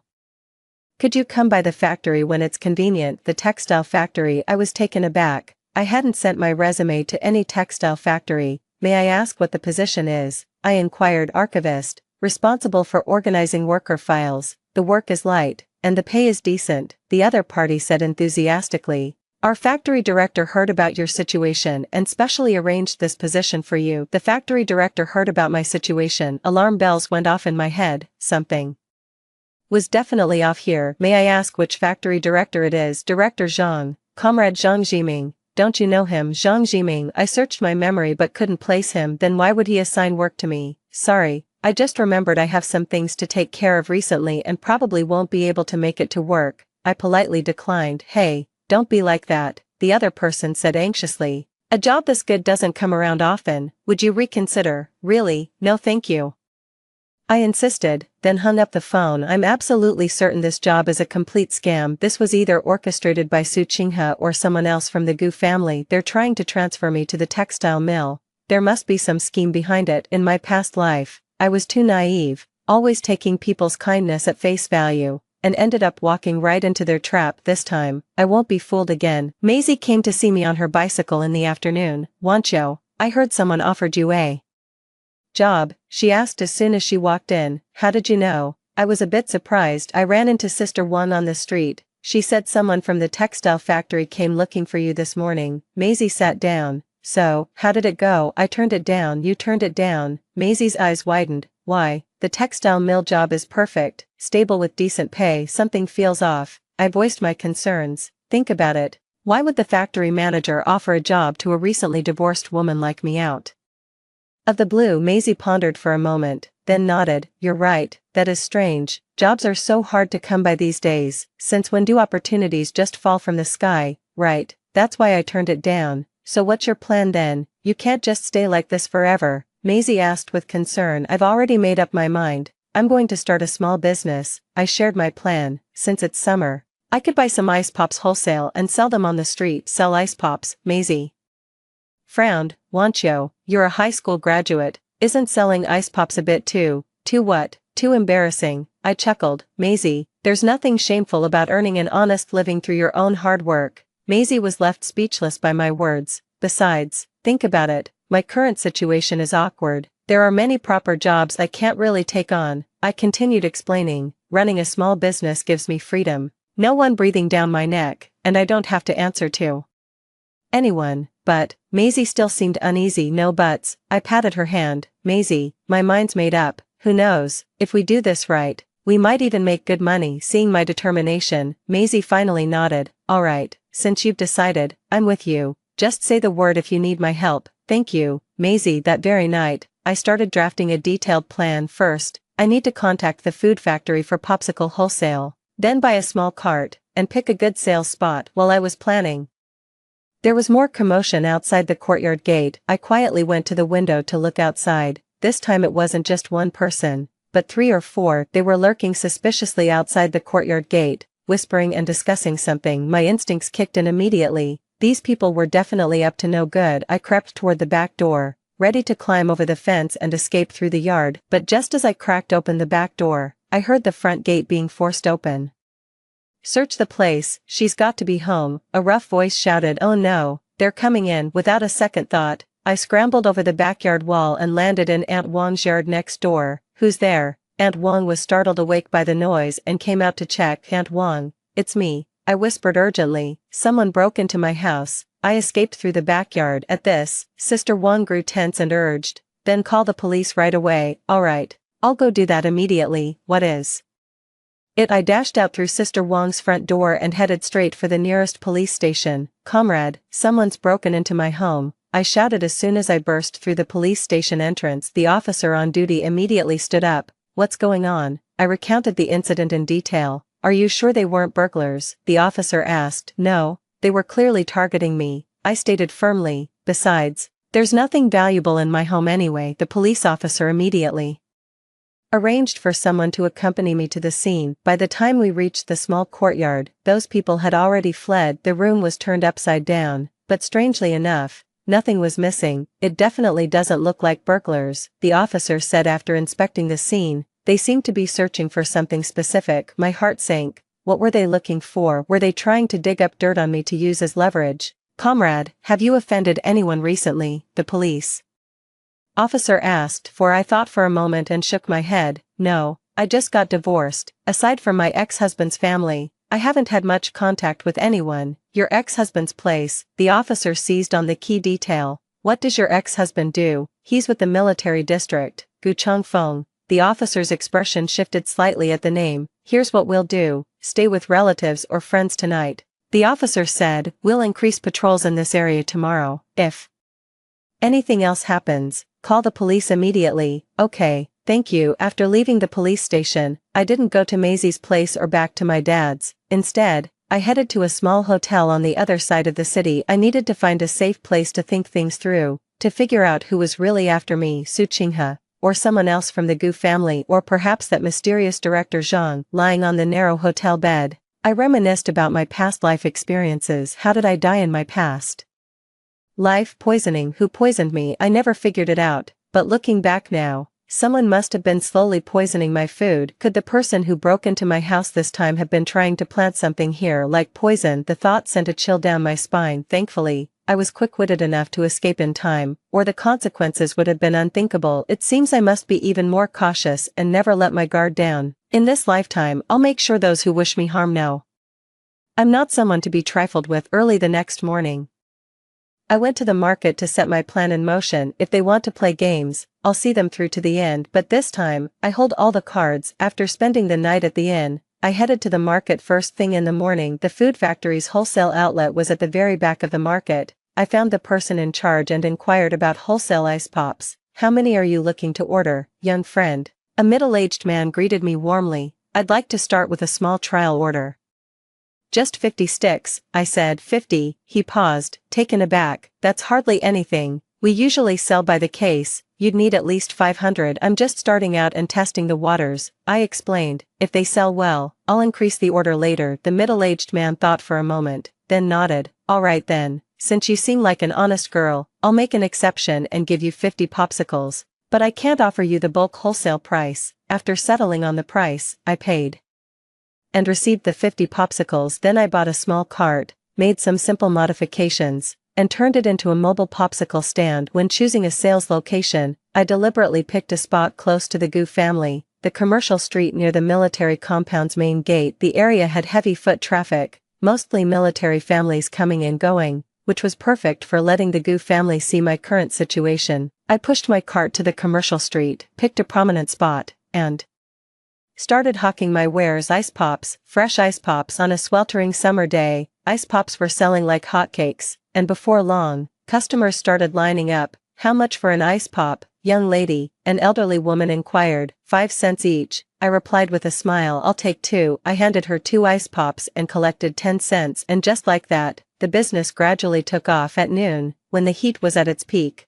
the ice pops sold like hotcakes. Right in the middle of my bustling activity, I suddenly heard someone call my name. Lin Wanqiu. I looked up and saw several military wives from the compound, staring at me with surprised expressions. Oh my, it really is Wanqiu. One of them, Li Feng, came over. What are you doing selling ice pops here? I gave a slightly awkward smile. Necessity is the mother of invention. Can't just sit around waiting for the money to run out. But you're not Another military wife trailed off hesitantly. Not what? Not Commander Gu's wife, I chuckled self-deprecatingly. That's all in the past. Now I'm just an ordinary laid-off female worker. The military wives exchanged glances, clearly surprised to see me reduced to such circumstances. Wancho, why don't you go talk to Commander Gu and ask him to help arrange a job for you? Li Feng suggested kindly. No, thank you. I shook my head. We're divorced now, and I don't want to trouble him anymore. Besides, there's no shame in making an honest living with my own two hands. But what? I cut in with a smile. Sisterly, would you like some ice pops? I have cream, red bean, and mung bean flavors. The military wives felt too awkward to refuse, so each bought 2 popsicles. Take care of yourself, Wancho. Li Feng patted my shoulder before leaving. Don't hesitate to reach out if you run into any trouble. Thank you, sisterly. Watching their retreating figures fade into the distance, I knew my plan had succeeded. It wouldn't be long before news of Lin Wancho selling ice pops at the military compound's entrance spread throughout the entire neighborhood. Gu Changfeng will know, Su Qinghe will know, and everyone in the Gu family will know. What will they think? Will they pity me? Will they feel guilty? Or will they think I'm deliberately making a statement? Whatever they think, I couldn't care less. I just wanted them to know that I, Lin Wancho, am not the kind of woman who can't survive without a man. In the afternoon, I had almost sold out all the ice pops and was about to pack up and go home when I suddenly spotted a familiar black car parked not far away. Gu Changfeng got out of the car and strode toward me. His face was grim, his eyes filled with complex emotions. Late autumn, he approached me, his voice slightly hoarse. Chief Gu, I continued tidying the cart without looking up. Why are you doing this? He asked. Doing what? I pretended not to understand. Why are you selling ice pops here? His voice was pained. You know perfectly well this area is always full of military personnel. So what? I finally looked up at him. Is it illegal for me to sell ice pops here? Or are you ashamed of me? Commander Gu, that's not it. He shook his head hurriedly. I just hate to see you like this. Hate to see me like this. I let out a cold laugh. You have no right to pity me, Commander Gu. We're divorced. Whether I live or die is none of your concern. How can you say it doesn't matter? He grew agitated. You'll always be the one I care about most. Oh really? I looked at him. Then why is the person you care about most selling ice pops on the street to survive, while you're at home whining and dining with your overseas returned miss? Gu Changfeng was rendered speechless by my words. Wancho, I know you're angry with me. He finally spoke after a moment. But what's the point in throwing your life away like this? Degrading myself, I snapped. Gu Changfeng, get this straight. I'm earning an honest living, not debasing myself. Unlike some people who abandon their lawful wives for outsiders. Now that's what I call degradation. I never abandoned you, he retorted, agitation coloring his voice. I told you this is just a temporary measure. Temporary measure, I sneered, fixing him with a sardonic stare. How many days has it been? Just how long is this temporary measure of yours going to last? Gu Changfeng's mouth opened and closed, but no words came out. Forget it. I don't want to argue with you. I started pushing the cart to leave. Commander Gu, please don't come looking for me anymore. There's nothing left for us to say. Wancho, just listen to me. He rushed after me, trying to grab my arm. I jerked my arm away from him. Don't touch me. The motion was a bit too forceful, causing the cart to lose its balance and topple over. The remaining ice pops scattered across the floor. I knelt down to clean up in silence, my heart aching with bitterness. It wasn't about the ice pops, but the grievances from my past life that came flooding back. Let me help you, Gu Changfeng said as he knelt down to assist. No, I refused coldly, but he insisted on helping me right the cart and put the ice pops back in the box. Wancho, let's talk, he said. Stop running away like this. Running away? I stood up. Am I the one running away, or are you? Gu Changfeng, what is there to discuss? Whether you want to explain why you divorced me for Su Qinghe, or when you'll finally leave her and remarry me. I stared straight into his eyes. I'll only talk if you can give me a definite answer right now.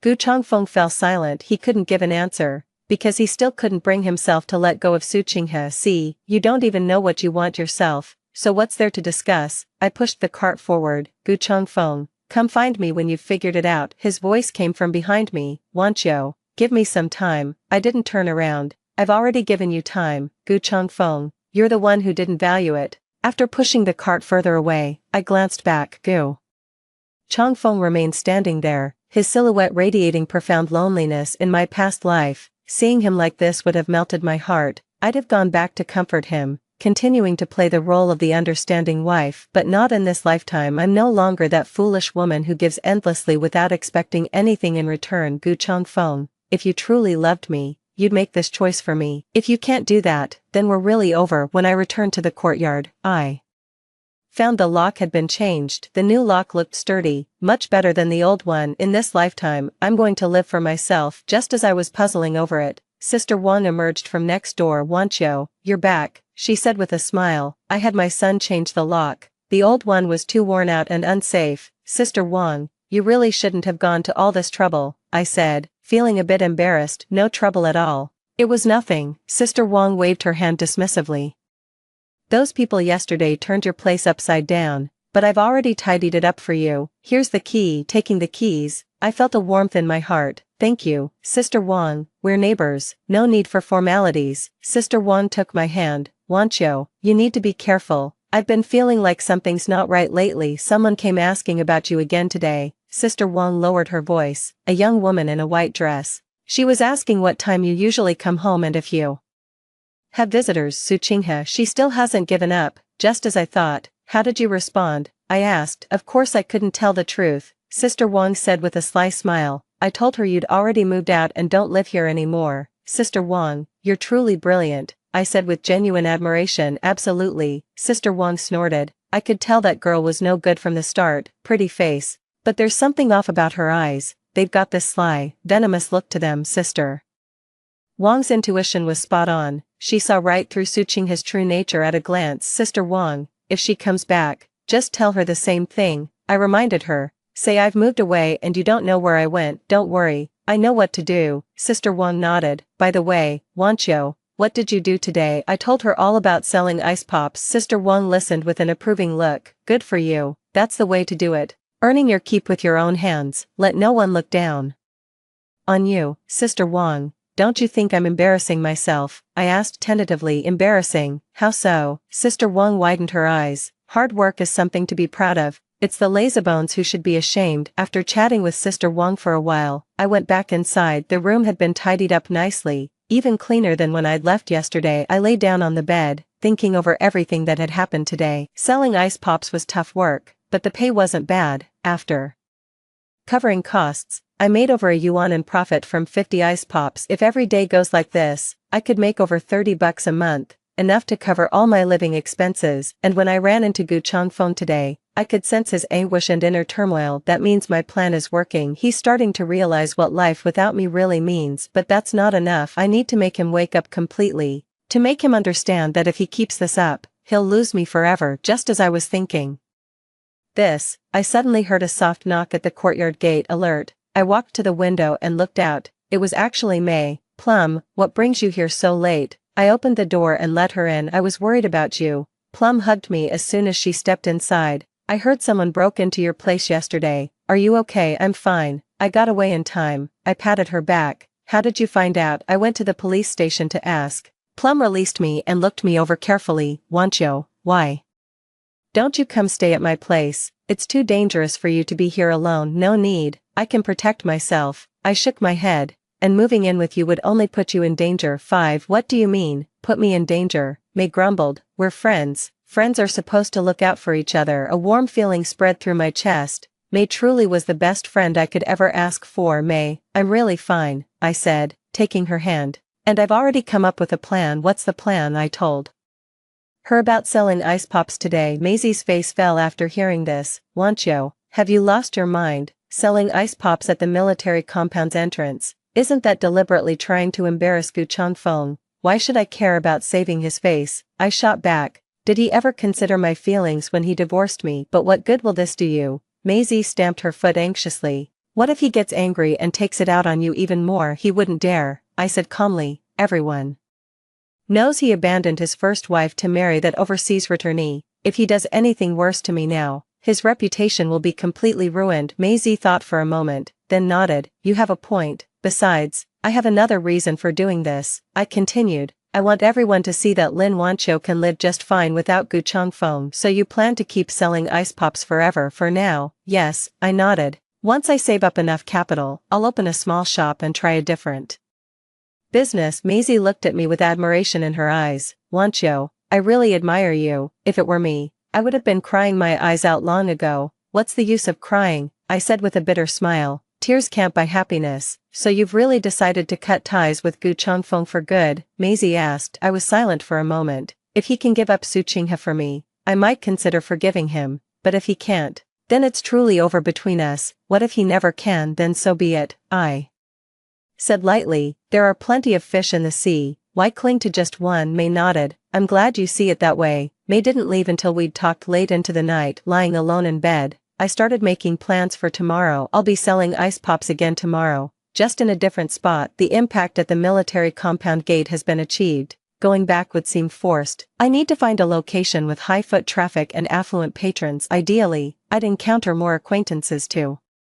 Spread my pitiful situation further, with these thoughts swirling in my mind.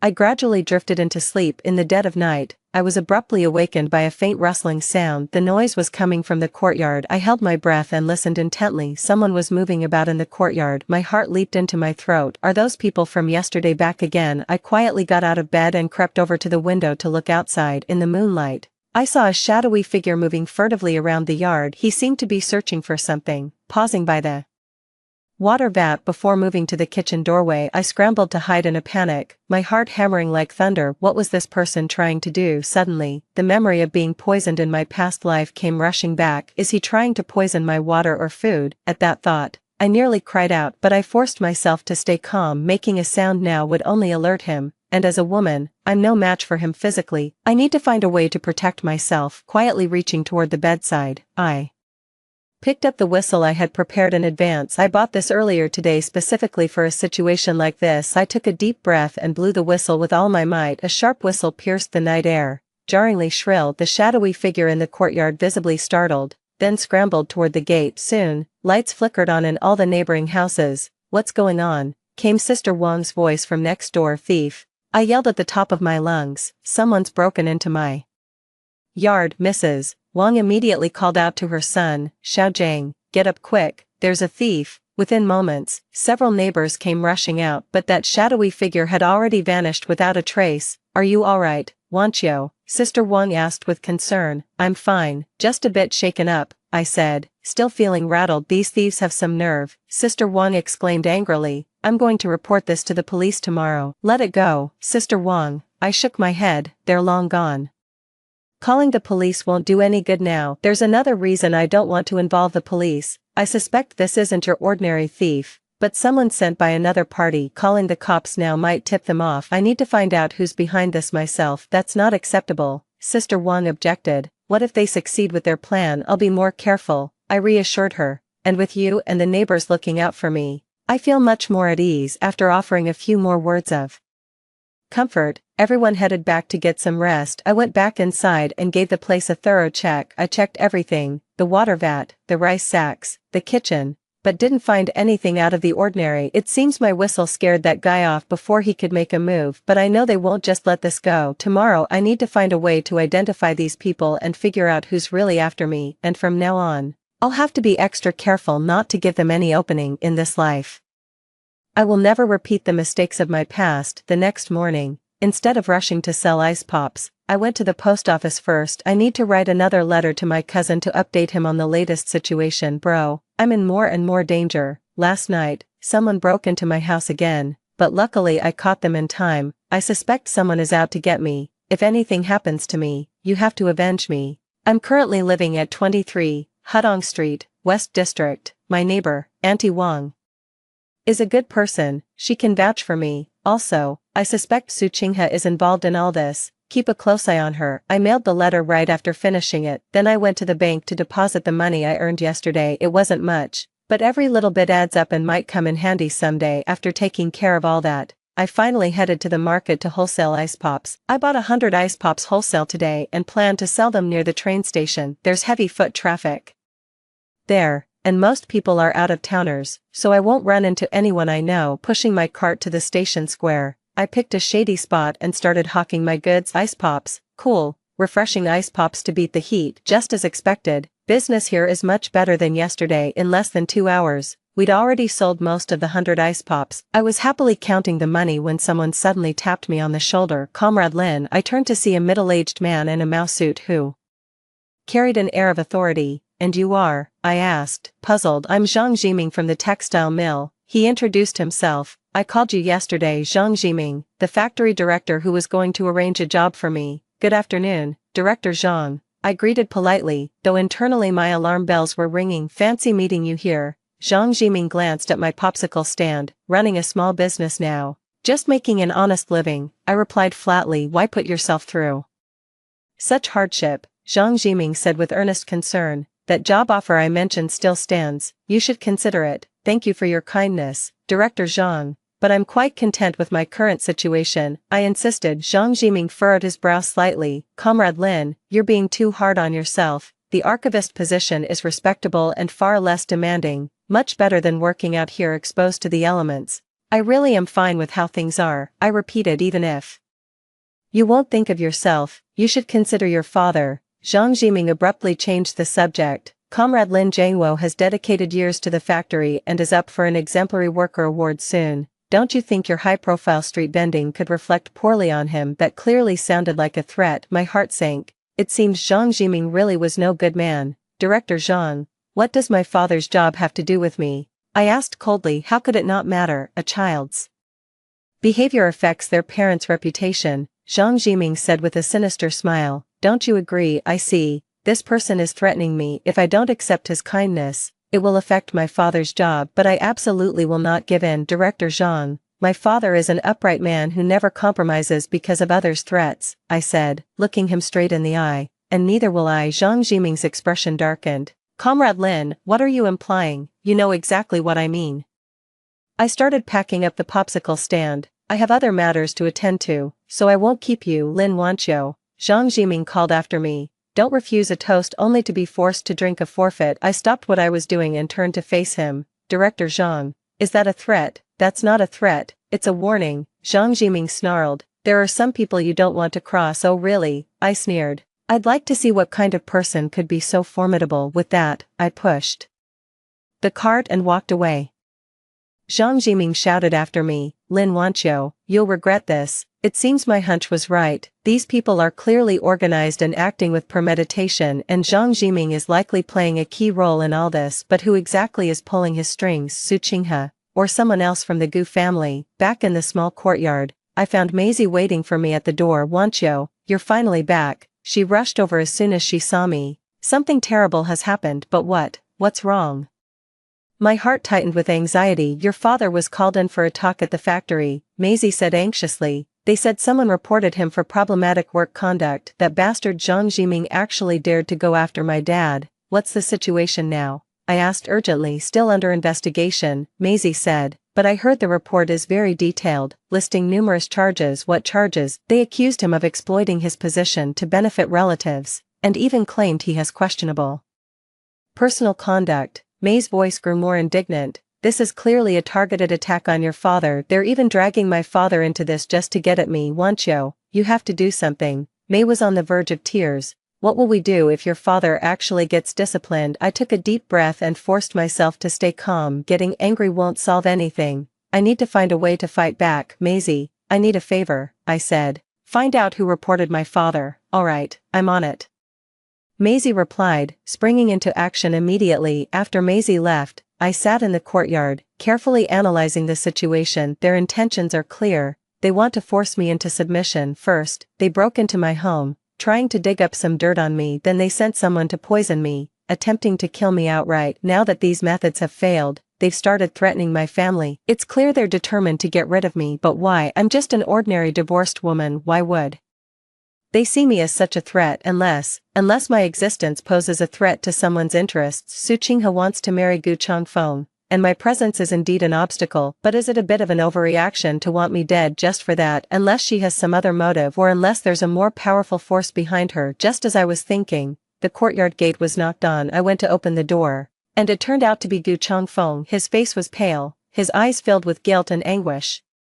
Wanqiu, I heard about your father, he said right away. I'm so sorry. What are you apologizing for? I stared at him coldly. What does this have to do with you? If it weren't for our divorce, your father wouldn't have been targeted, Gu Changfeng said painfully. This is all my fault, your fault, I sneered. Gu Changfeng, you're quite good at shifting blame. Do you really think these things happened because of the divorce? Isn't that the case? He looked at me in confusion. Of course not, I raised my voice. Someone's after my life, Gu Changfeng, they're trying to kill me. Gu Changfeng's eyes widened in shock. What? Last night someone broke into my home, today Zhang Jiming threatened me, and now someone's filed a report against my father. I said each word deliberately. It's all a calculated scheme designed to drive me to my grave. What do you mean? How could this happen? Gu Changfeng said incredulously. Who would want to harm you? I looked him straight in the eye. What do you think? Gu Changfeng froze for a moment, then his face turned pale. Are you saying, Qinghe?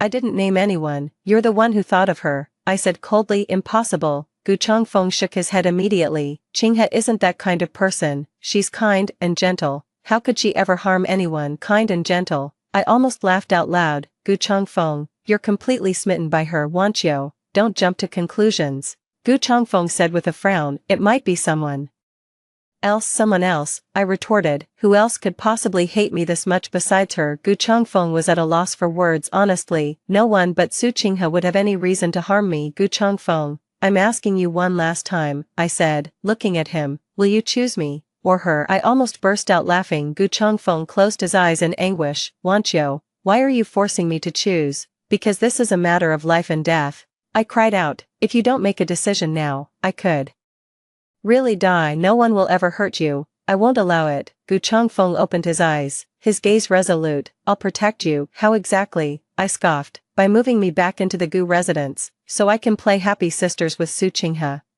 Gu Changfeng fell silent again. I shook my head in disappointment. Changfeng, you still don't understand anything. I get it, he suddenly exclaimed, his voice charged with emotion. I know what you want. You want me to give up Qinghe and cut all ties with her. Exactly, I nodded. It's as simple as that, but I can't do that, Gu Changfeng said in anguish. She's the daughter of my father's old comrade in arms. I can't just cast her out like that. Then there's nothing more to discuss. I turned and walked toward the house. Gu Changfeng, you should leave, Wanqiu, he called after me. Give me some time, I'll figure something out. I stopped in my tracks and said without turning around, there's no time left. Gu Changfeng, either make your decision now, or we part ways here. With that, I walked into the room and closed the door. From outside came the sound of Gu Changfeng's knocking and calls, but I paid them no mind. He stood outside for a long time, but eventually walked away. I sat on the edge of the bed, my heart turned to ashes. It seems Gu Changfeng will never make a choice for me. In that case, I'll have to rely on myself. Su Qinghe, you want to play games, is that it? Then I'll play along with you till the very end this time.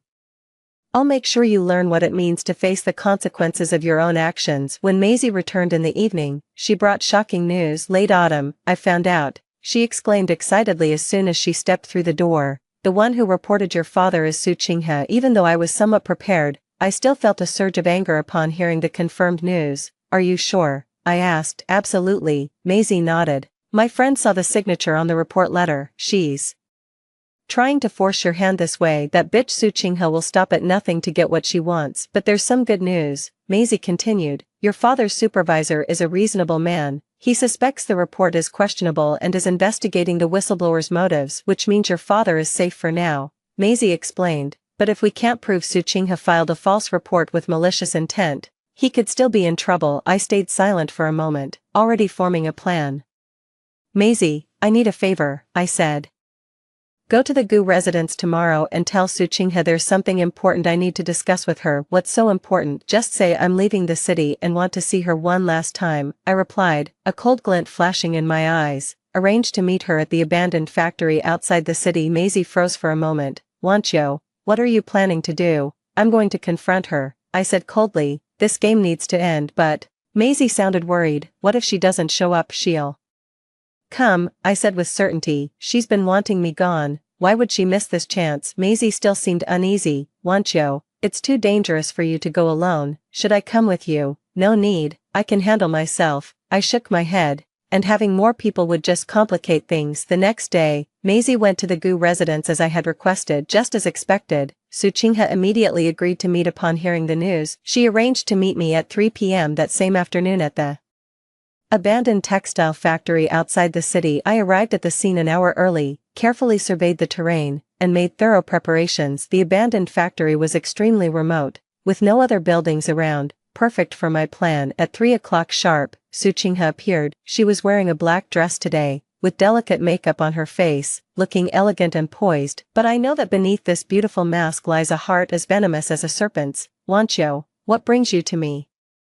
She approached gracefully, a triumphant smile playing on her lips. Nothing urgent. I just wanted to have a chat with you before I leave, I said calmly. What about? Let's talk about why you tried to harm me, I said, looking straight into her eyes. Suchingha's smile froze for a moment before returning to normal. What are you talking about? I don't understand, I sneered. Then let me refresh your memory. The people who broke into my house were sent by you. Zhang Jiming works for you. And you're the one who reported my father. A flicker of panic crossed Suchingha's eyes, but she quickly composed herself. Do you have any proof? Of course I have evidence. I pulled a recorder from my bag. I recorded the entire conversation when Zhang Jiming threatened me. This was a complete lie. I hadn't recorded anything at all, but Suchingha didn't know that. Her face instantly turned pale. You recorded it. Not only that, but I have proof that you put him up to this. I continued bluffing. Suchingha, you're finished. Impossible, Suchingha shrieked. There's no way you have evidence. You'll find out soon enough whether I have proof or not, I said calmly. I've already given all the evidence to my cousin. He's a journalist, and he'll be making this public very soon. Suchingha completely panicked. She rushed over and tried to snatch my bag. Give me the recorder. I was prepared and deftly dodged her attack. Suchingha, you've finally shown your true colors, I said coldly, staring at her. Look at yourself now. Do you still resemble a sophisticated returnee from abroad? You wretched woman. Suchingha trembled with rage. It's all because of you. If not for you, I would have married Changfeng long ago. Marry Changfeng, I sneered. Suchingha, do you really think I don't know your true intentions? What's your real motive? You never loved Gu Changfeng, I said, enunciating each word clearly. You were only after the Gu family's power and status, and you're already involved with another man. Suchingha turned pale. That's a lie, I sneered. Then who's the man writing to you all the time? Your lover overseas. I made this part up too, but according to my past life memories, Suchingha really did have a lover abroad. You, how did you know? Suchingha was completely rattled. Just as I suspected. 6. I know everything, I continued pressing her, including the real reason you came back to the country, and why you're so determined to marry Gu Changfeng. No, it can't be. Suchingha slumped to the ground, muttering to herself. Suchingha, the game is over. I looked down at her from above. You've lost. No. Suchingha suddenly sprang up from the ground, her eyes wild with madness. I won't lose. I'll kill you. She pulled a small knife from her bag and lunged at me. I had anticipated this move and quickly stepped back, shouting for help at the top of my lungs. Help. Someone's trying to kill me. My voice echoed through the empty factory. Just as Suchingha was about to catch up to me, several figures suddenly rushed out from behind the ruins. It was Maisie with several police officers. Freeze, drop your weapon, the officer shouted, seeing the situation turning against her. Suchingha tried to flee, but it was too late. The officers swarmed in and subdued her. Lin Wanqiu, you set me up. Suchingha kept shouting even after being subdued. This was a deliberate trap. Suchingha, you are under arrest for assault with a deadly weapon and attempted murder, the officer said as he handcuffed her. Wanqiu, are you okay? Maisie rushed over and asked with concern. I'm fine, thank you, I said, looking at her gratefully. I told Maisie yesterday that if Suchingha agreed to meet, she should call the police immediately. I knew Suchingha would be driven to desperate measures, and sure enough, she was. Suchingha, the evidence is undeniable. What do you have to say for yourself now? I walked up to her. I won't let you get away with this, Su Chingha glared at me viciously. Changfeng won't believe you. He loves me. Oh really? I chuckled. We'll see about that. Suchingha was taken away by the police, finally bringing this conflict to an end. Next, I still have to face Gu Changfeng, confront the Gu family, and embrace my new life. But no matter what happens, I'm no longer that Lin Wanqiu who let everyone push her around. In this lifetime, I will live for myself. Live vibrantly, live with dignity. News of Suchingha's arrest quickly spread throughout the entire military compound. Everyone was stunned to discover that this seemingly gentle and kind returnee was actually a ruthless and vicious woman. The truth about the false accusations against my father finally came to light, and his name was cleared. More importantly, everyone came to realize the truth. I, Lin Wanqiu, was the real victim and Gu Chongfeng turned out to be the poor fool who'd been deceived. That very night, Gu Chongfeng came to my small courtyard. He looked haggard, his eyes filled with pain and remorse. "Wanqiu, I'm sorry," he apologized the moment he saw me. "I was wrong. I was truly wrong." "Wrong about what?" I asked calmly. "I shouldn't have trusted Qinghe, shouldn't have divorced you for her sake," Gu Chongfeng said painfully. "If I had seen her true colors sooner, I wouldn't have let you suffer so much." "What's the use of saying all this now?" I said lightly. "What's done is done. Wanqiu, let's remarry," Gu Chongfeng pleaded. "I swear I'll never let anyone hurt you again." I looked at him, my heart completely unmoved. In my past life, hearing this would have moved me to tears, but now I just found it laughable. "Gu Chongfeng, do you really think we can go back to how we were before?" I asked. "Yes, we can, we definitely can," he said urgently. "If you're willing to forgive me, we can start over." "Start over?" I sneered. "Do you have any idea what I've been through? Someone tried to kill me, someone threatened my family, and you, what were you doing?" Gu Chongfeng hung his head in shame. I was protecting Qinghe, defending her." "That's right, you were protecting the woman who wanted me dead," I said, enunciating every word clearly. "Gu Chongfeng, do you really think I can ever trust you again?" "Wanqiu, I know I was wrong, but please give me a chance." Gu Chongfeng knelt down. "I'm willing to spend the rest of my life making up for my mistakes." Watching Gu Chongfeng kneeling on the ground, my heart was filled with mixed emotions. In my past life, I had dreamed of this very moment, hoping he would kneel and apologize to me, but now that I've gotten what I wanted, I don't feel a shred of happiness. "Gu Chongfeng, get up," I said. "Some things, once broken, can never be mended." "No, I don't believe it." Gu Chongfeng. Story 2. Zhou Xi and I were like a pair of resentful lovers, hurling insults and fists at each other, until he finally declared, "Whoever refuses to divorce is a dog." On the road to divorce, we cursed each other with the most venomous words, but when a tanker truck came hurtling towards us, he suddenly swerved the steering wheel, taking the hit on his side. He gave me an extra 0.01 seconds to live. When I opened my eyes again, I found myself back in the summer after my junior year of high school. Zhou Xi was holding a bouquet of flowers, asking if I wanted to give it a try. In the next second, his exhausted face lifted with a grim look. The moment our eyes met, I knew he had returned as well. I found a stack of Sun Yan's portraits in Zhou Xi's safe. Heartbroken, I knew he was doomed. Without a word, I rushed up and slapped him twice, scratching his face. At first, he just dodged, but then, in a panic, he pushed me away. "What are you on about? Are you sick?" I grabbed the portraits and smashed them on his face. "I'm sick. You're the sick one, secretly drawing your sister-in-law. Isn't that disgusting?" Watching the scattered drafts on the floor, Zhou Xi's eyes reddened. "Su Sisi, I've never seen anyone as despicable and venomous as you. You're just jealous of Sun Yan, with ill intentions, but you can't even compare to a fraction of her.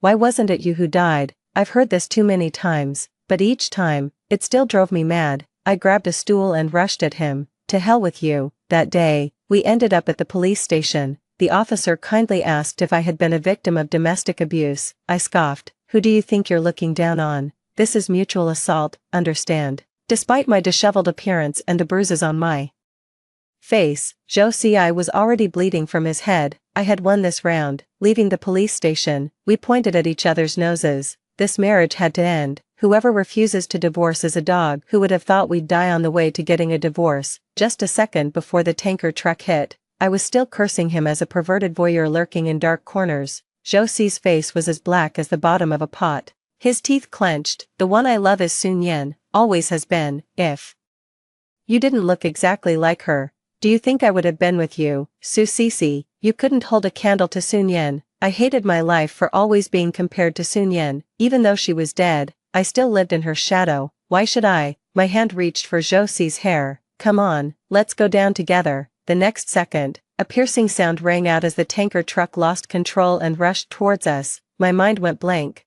All I saw was Zhou Xi turning pale, fiercely turning the steering wheel, taking the hit on his side. I watched him in a daze, watching this man who had been entangled with me for 10 years. We always had a tumultuous relationship, constant arguing and bickering throughout these 10 years. Why didn't we split up? Some asked him, others asked me. I remained silent. He just smoked sullenly. No one could explain why. It was just like that year when he, looking listless, held a wilted bouquet of flowers and asked if I wanted to give it a try. How strange. He had just rejected my confession a few days earlier, saying he didn't want to date and preferred to focus on his studies. How could he change his mind so quickly? It wasn't until much later that I learned he had actually intended to confess to Sun Yen, but was turned down, disheartened and sad. He saw me, a face that looked exactly like Sun Yen's. Subconsciously, he approached me, using me as a substitute, reliving his memories of Sun Yen through me. For 10 years, he truly deserves to die. He should just die. Who needed him to sacrifice his life for mine, just so I could live 001 seconds longer? Bad luck. Forget it. Debts are cleared with death. All past grudges and grievances have now dissipated into thin air. I just hope that in my next life when I open my eyes, damn, as soon as I opened my eyes, I saw 17-year-old Zhou Ci again. Why am I sure he was 17? Because he was holding a bunch of wilted blue little flying swallows with that dead fish expression on his face. I don't like little flying swallows, I like roses, red roses, passionate, romantic, and flamboyant. Zhou Ci looked at me with disdain, saying I was unbearably tacky. He asked if I knew what the little flying swallows symbolized. Don't you think their shape resembles little swallows fluttering lightly? They symbolize freedom, unbounded. Don't you think that's beautiful? I didn't think so. All I knew was that roses represented love. Lovers always give each other roses, yet, until I was hit and killed by a tanker truck, I never received a single rose. Reborn to this moment, great, even more unlucky, and the most unlucky thing was, Zhou Ci looked up. The moment our eyes met, we both saw a familiar look in each other's eyes. Almost without thinking, I knew he had returned too. This year's summer was particularly hot, soon to be a senior, some were bustling to tutoring classes, others studying one-on-one at home. Only I, carefree and reckless, would leave the house before dawn and reluctantly head home at dinner time. Today was no different, kicking pebbles along the way. My resentment was palpable from meters away. Seeing Zhou Ci made me nervous. I liked him. He was the first person I liked as my feelings began to blossom, bittersweet and wonderful. Yet, he rejected my confession, with a distant smile on his face. He said he was only focused on studying at this stage and didn't want to date. I felt embarrassed, annoyed, and sad, nearly crying as I ran away, swearing never to like him again. But when he slowly walked towards me, I couldn't help but stand there, my heart pounding. He said, "Want to give it a try?" Without much thought, I nodded again and again. This undignified, baseline, and unprincipled behavior of a love-struck fool would be the great shame of my life hereafter.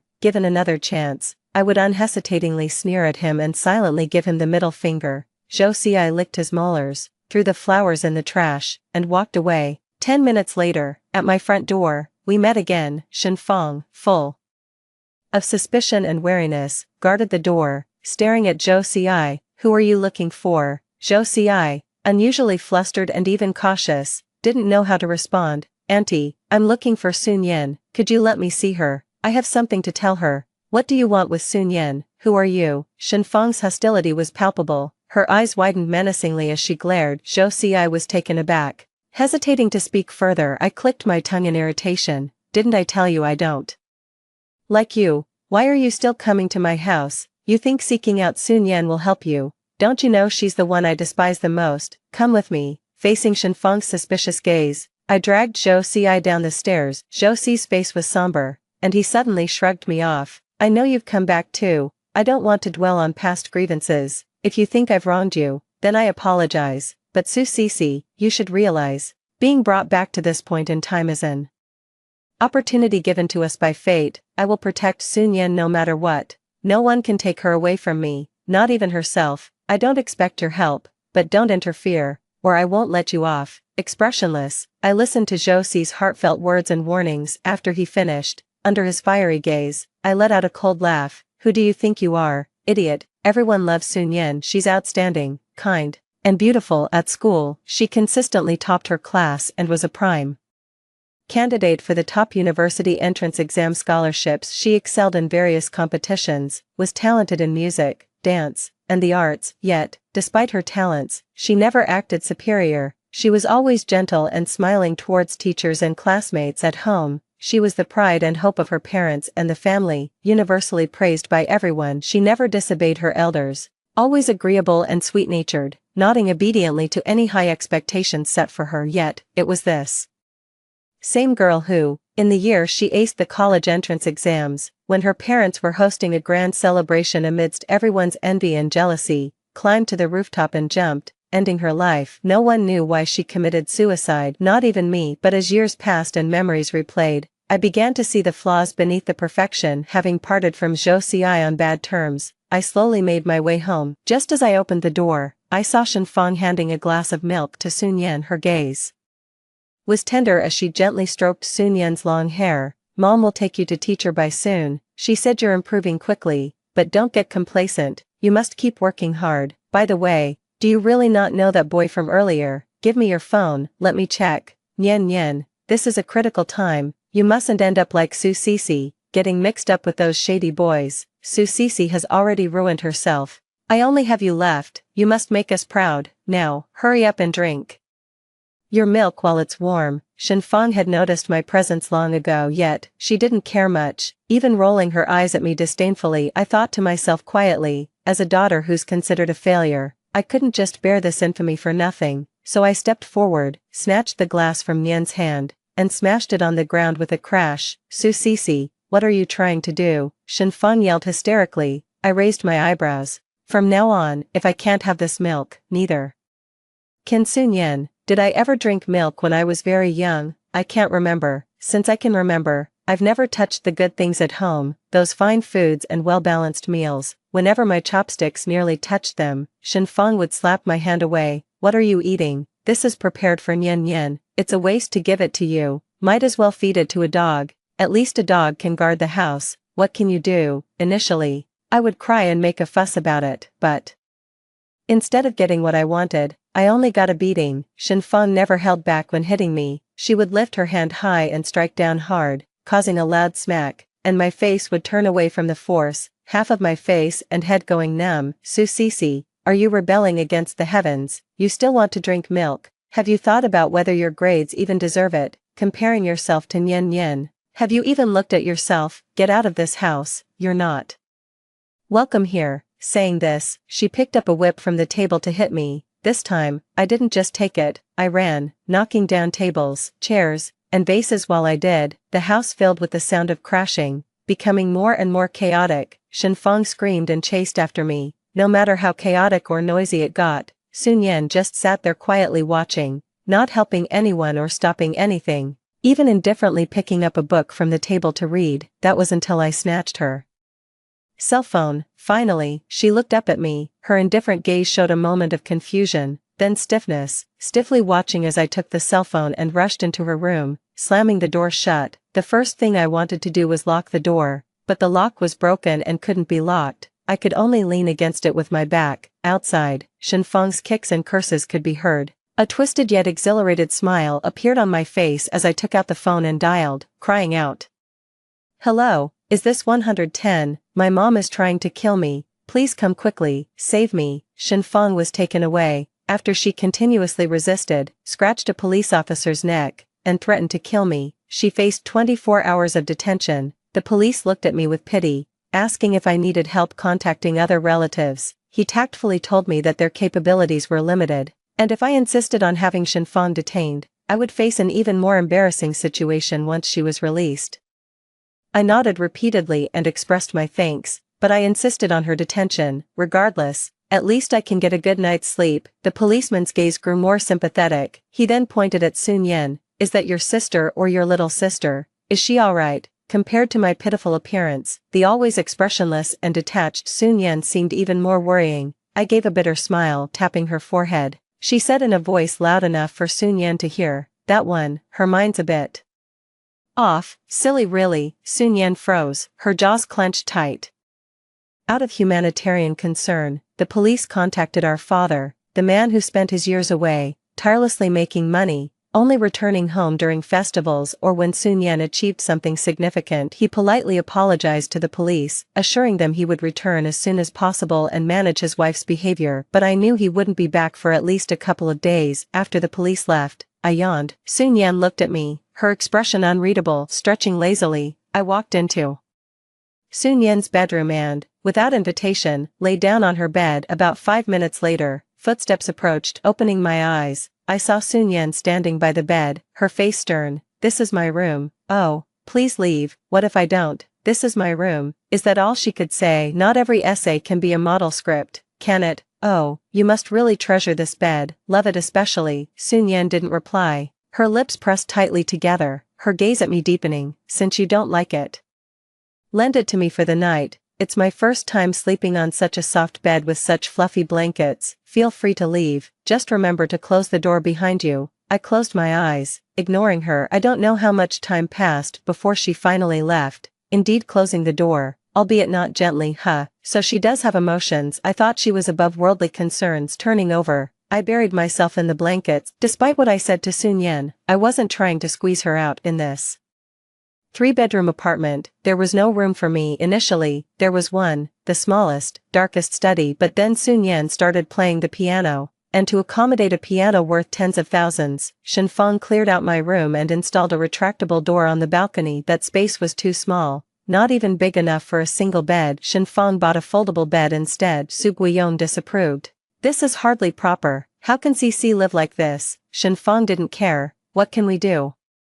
We only have so much space. Teacher Bai said Nian Nian is exceptionally talented at the piano, that she could be a master. For Nian Nian's sake, we all have to make sacrifices. If she was as capable as Nian Nian, I'd care just as much about her too. After hearing this, Su Guiyong was silent for a long time before he finally sighed and said nothing more. From then on, I lived in the cramped balcony, and that's where I stayed for nearly 10 years. I resented Shenfeng, Su Guiyong most of all. I resented Sun Yan. She accepted everything as her due, never once speaking up against Shenfeng's harsh treatment, neglect, and abuse towards me. I looked to her countless times, hopeful, only to be disappointed. It even seemed to me that her gaze was cold, condescending, pleased. She hated me, just as I hated her. But what right did she have to hate me? That night, I slept fitfully, haunted by countless dreams featuring Shenfeng and Su Guiyong, but it was mostly about Sun Yan and Zhou Xi. Sun Yan, who fell from the building, his brain crushed, his face unrecognizable. Everyone was screaming, breaking down. They shook my shoulders one by one, demanding, why wasn't it you who died? Those hideous faces gradually became clear. It was Zhou Xi's face. He gripped my neck, his teeth clenched. Why wasn't it you who died?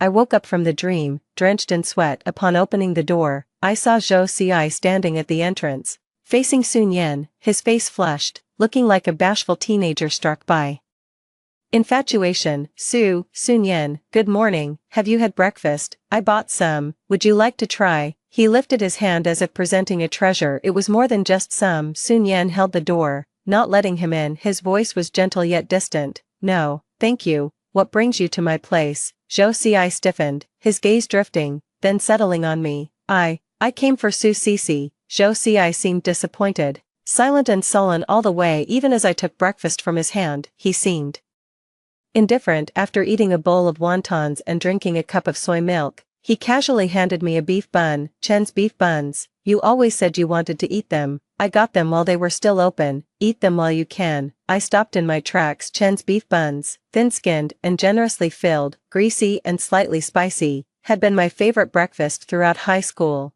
perfect with a cup of freshly ground soy milk. I had indeed mentioned many times how much I missed this breakfast, but Zhou Xi had never responded to this topic. It wasn't that he hadn't heard, nor that he didn't care, he just didn't want to engage with me. Thinking this, I kicked Zhou Xi in the shin. Zhou Xi gasped in pain. Are you crazy? Going nuts again? You don't want to deal with me? Well, I don't want to deal with you either. Goodbye. Never see you again. He yelled furiously at my retreating figure. 2 hours later, at a dessert house, our eyes met. Why are you here? Welcome. His face showed confusion, mine a forced smile. The dessert shop, named A Family Dessert House, was run by Zhou Xi's cousin. At that moment, he was questioning his cousin. Did you hire her? Don't you know the law? She's underage. His cousin chuckled. If you don't tell, and I don't tell, who would know she's underage? Zhou Xi glared, then turned to question me. Why did you come here to work? Did you think this naive sister was easy to fool?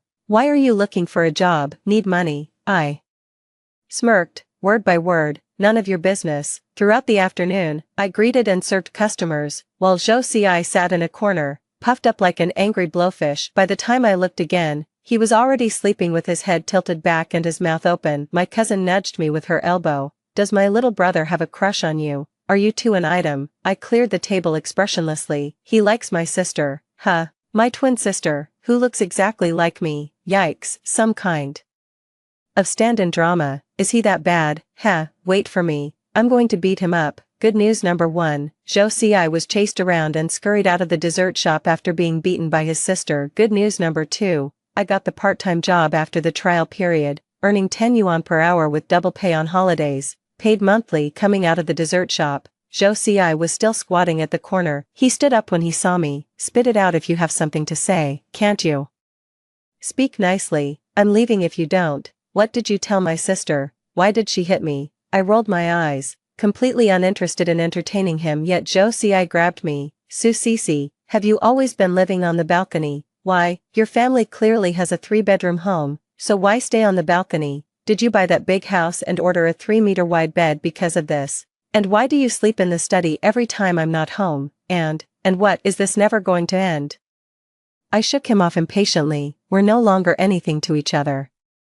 There's no relationship now, and there won't be in the future. Mind your own business, don't pry into my affairs. What does he have to do with me? Anyway, yes, you always want what you lack. I bought that big house and ordered a 3-meter wide bed because I never had it, but that big house, that big bed, made me scared. It was so empty, it was unsettling, only nesting in a cluttered study, lying on a narrow sofa bed. Could I feel safe? How ironic, how sad. I thought I could make up for my childhood deficiencies by growing up, but it turned out to be the poverty of my life. Upon being released from detention, Shenfang immediately called the tutors from various cram schools to make up for the lessons Sun Yan missed. Then she rushed into the kitchen to cook a nutritious meal for her precious darling. At first, she glared at me, wanting to hit me. I waved my phone. Dare to hit me, and I'll call the police. Shenfang was so angry she was gasping. Give Nian Nian her phone back. No. Either buy her a new one, or she won't use one anymore. Her face flushed with anger. Shenfang then spent a good deal of time checking on Sun Yan, asking if I had mistreated her in the last 24 hours. Sun Yan, listless, just shook her head, saying nothing. This only confirmed Shenfang's suspicions that I had been up to no good, but she hesitated to actually hit me. She could only clutch at her chest. What a sin. Why did I have to give birth to such a troublemaker? You're ignorant and still bully. Nian Nian, I should have strangled you at birth. Why didn't I strangle you? Unable to vent her anger, she ultimately chose to ignore me, as if I didn't exist. There was no food for me at home, not even the water wasn't taken to Sun Yan's room. I just shrugged and went to the balcony. I ate a few slices of toast and a sandwich by the light of the window outside, savoring the deliciousness. From that day on, Shenfang completely excluded me. If it weren't for fear of what others might say, I probably wouldn't even be able to enter this house, but I didn't mind at all. I went to work early each day and only returned at nightfall. When I was hungry, I ate bread. When I was thirsty, I drank mineral water. The only annoyance was Zhou Xi, who always seemed to linger around. That day, a heavy rain began to fall. It felt stuffy at first, but then a gust of wind brought a chill. Leaving the store, I shrugged my neck and hesitated about which way to go. Zhou Xi handed me an umbrella. Here, take it. I pretended not to see it and even moved a bit to the side. He clicked his tongue in irritation. What are you trying to prove? Are you not planning to go home, or do you want to run back in the rain? His face was full of frustration, and I looked up and glared at him. What do you really want? Zhou Xi tightened his grip on the umbrella. I want to ask you something. Why did Sun Yan jump off the building? Su Cici, aren't you worried at all? She's your sister, your blood, born of the same mother. She could jump off a building, commit suicide, die. Don't you want to change that? To save her, you should be by her side, protecting and caring for her, not here making money. Zhou Xi spoke with a forceful and passionate tone, so righteous, so heartfelt. My initial defiance slowly faded, and I even chuckled softly at him. He stiffened, somewhat bewildered, puzzled, and hesitant to speak, but I didn't give him another chance to speak, and turned and ran into the rain. The rain was heavy, hitting me hard. It made it hard to see, and my clothes were instantly soaked, but I didn't stop. Running all the way home, my clothes clung to my body, dripping water, extremely uncomfortable. I knocked on the door, but no one answered. I knocked harder, still no response. Exhaling deeply, I sat down exhausted against the door. My body felt chilly and weak, touching my forehead. It felt feverish. It seems troubles never come singly, I must have caught a fever. Shen Fang wouldn't open the door for me. Su Nian wouldn't care about me. I didn't even have the right to a key to this house. I guess I must be the most miserable and useless reincarnated person. Leaning against the door, I dozed off in a daze. I don't know how much time passed, but suddenly the door opened. In the light from the hallway, I saw Sun Yan, in a nightgown with her long hair loose, standing there. I pushed past her into the house. I couldn't help but let out a sneer. Never thought I'd see the day you'd open the door for me. I thought you would rather have me die outside. Sun Yan didn't speak, just closed the door and crouched down, wiping the water off the floor with a towel. Her action was different from Shen Fang's indifference. Sun Yan truly didn't care, didn't pay attention, didn't mind at all. It was as if I were a stranger to her, or perhaps invisible. She couldn't see me, nor did she want to, so why did she turn to me for help? Sun Yan,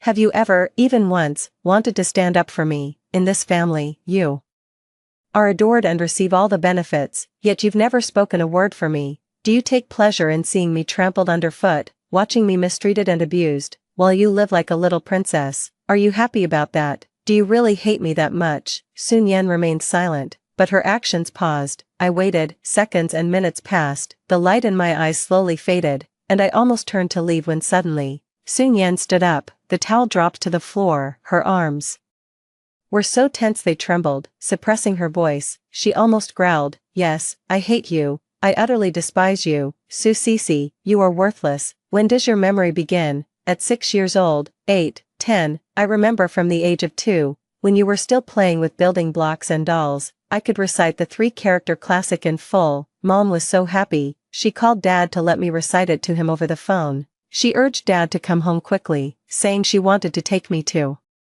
the hospital for an IQ test. 120. That was my test result, higher intelligence, relatively outstanding among others, but that's all. But Mom wouldn't listen. She thought she had birthed a genius. A genius needs a particular way of nurturing and educational investment. She dreamed of a bright future. I said I wanted candy. She said no, geniuses shouldn't eat candy, but Dad still bought me 2. I ate the lychee-flavored one and left the strawberry for you. That was the last lollipop I ever ate. Su Cece, how can you live so carefree and unbounded? I begged you, don't go out to play, study and read with me, keep me company, but you couldn't sit still, couldn't learn. You're just worthless, you're nothing but a waste, ignored and abandoned by Mom. But I am a genius. If I turned from a genius into nothing, I would die. She would kill me. A flash of lightning tore through the night, revealing Sun Yan's eyes, red and swollen with desperation, helplessness, and fear. Then a thunderclap exploded nearby.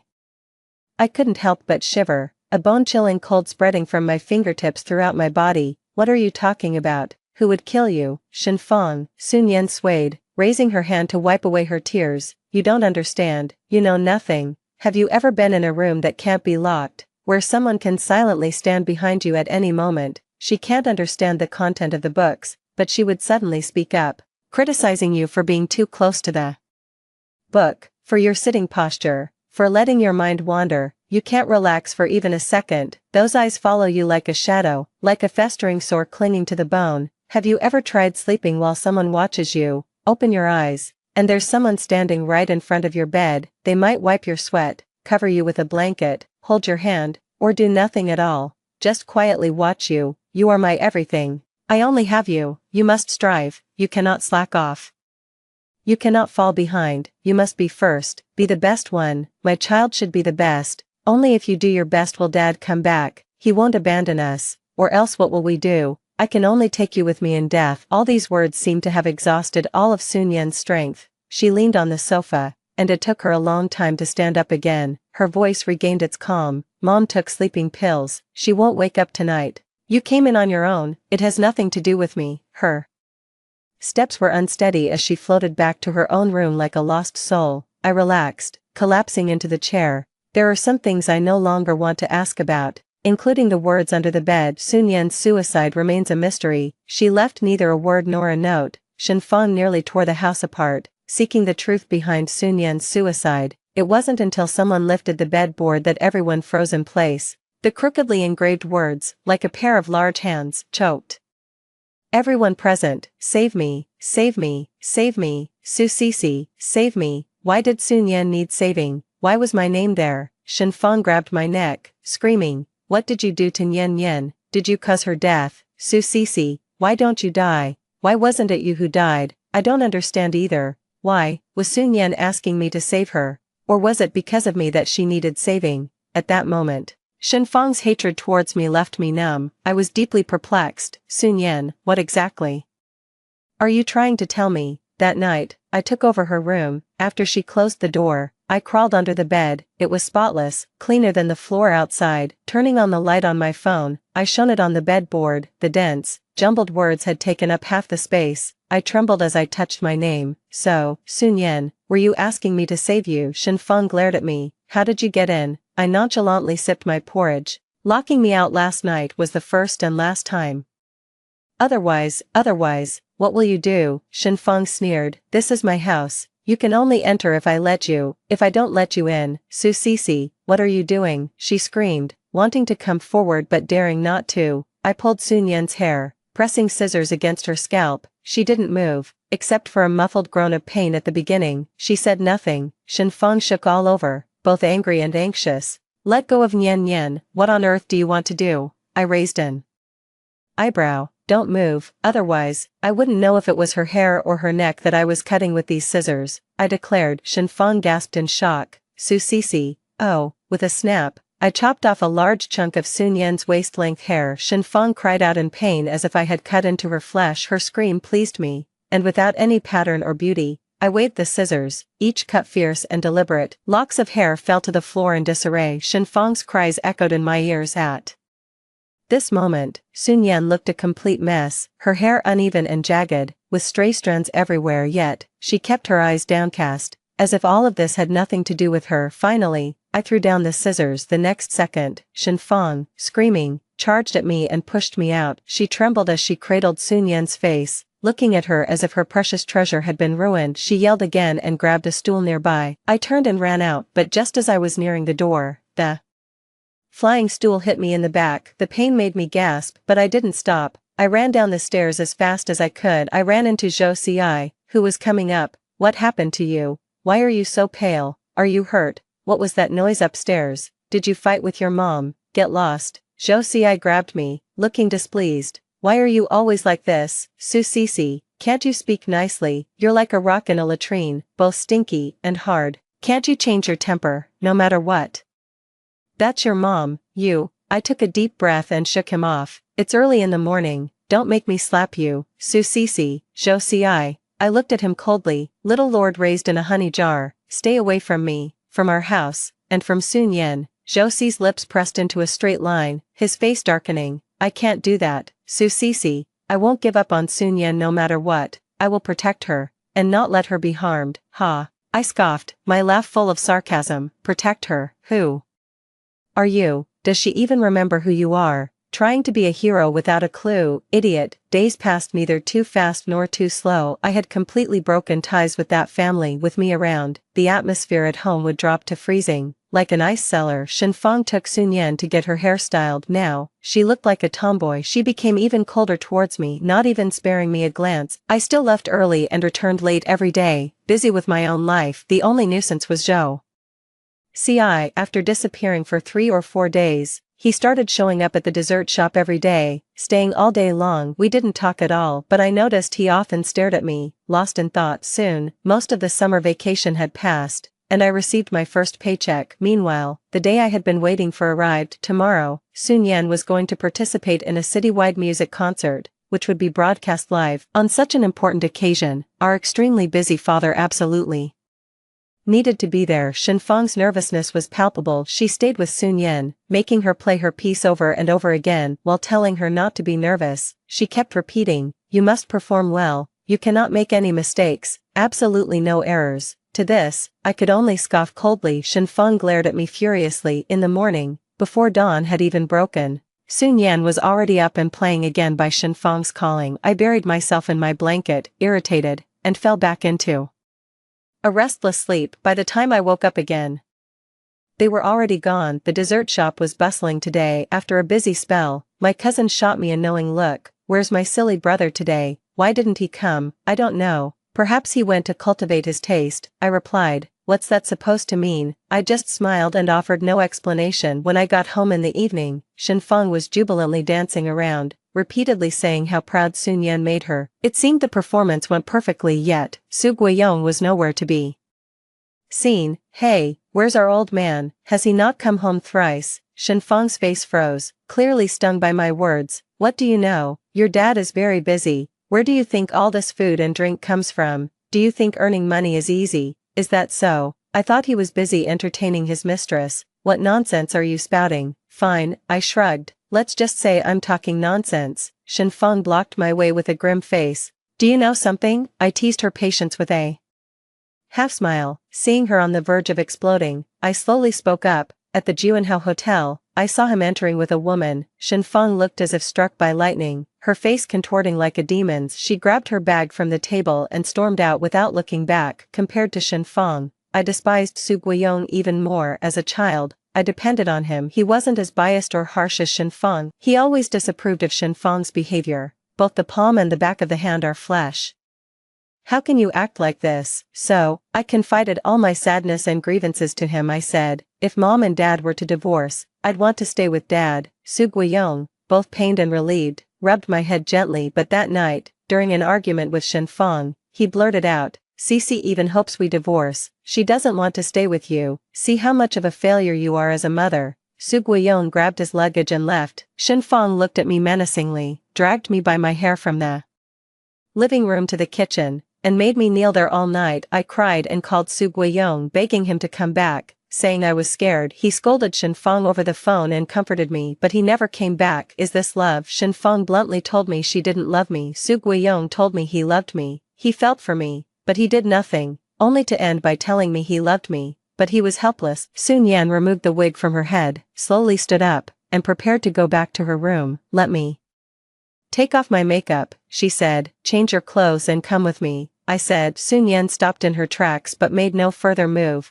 I'll wait only 10 minutes. When the time's up, I'm leaving. Where are you taking me? I'm selling you. Sun Yan paused, momentarily stunned. She stared at me blankly, which inexplicably pleased me. I tapped on the table. Hurry up. Startled, Sun Yan turned and hurried toward the bedroom, her steps quickening. She even stumbled near the door. After 8.5 minutes, Sun Yan emerged from the bedroom. She wore a plain white dress, her cheeks unusually flushed, slightly out of breath. Clearly, she had rushed. I lifted my chin and led the way out. Sun Yan followed closely behind. Whenever I looked back, she was always a meter away. Our first stop was a sweet house. My cousin's eyes widened. She really does look just like you, but it's easy to tell you two apart. Your sister is gentle, and you're lively. I smiled. We are different individuals.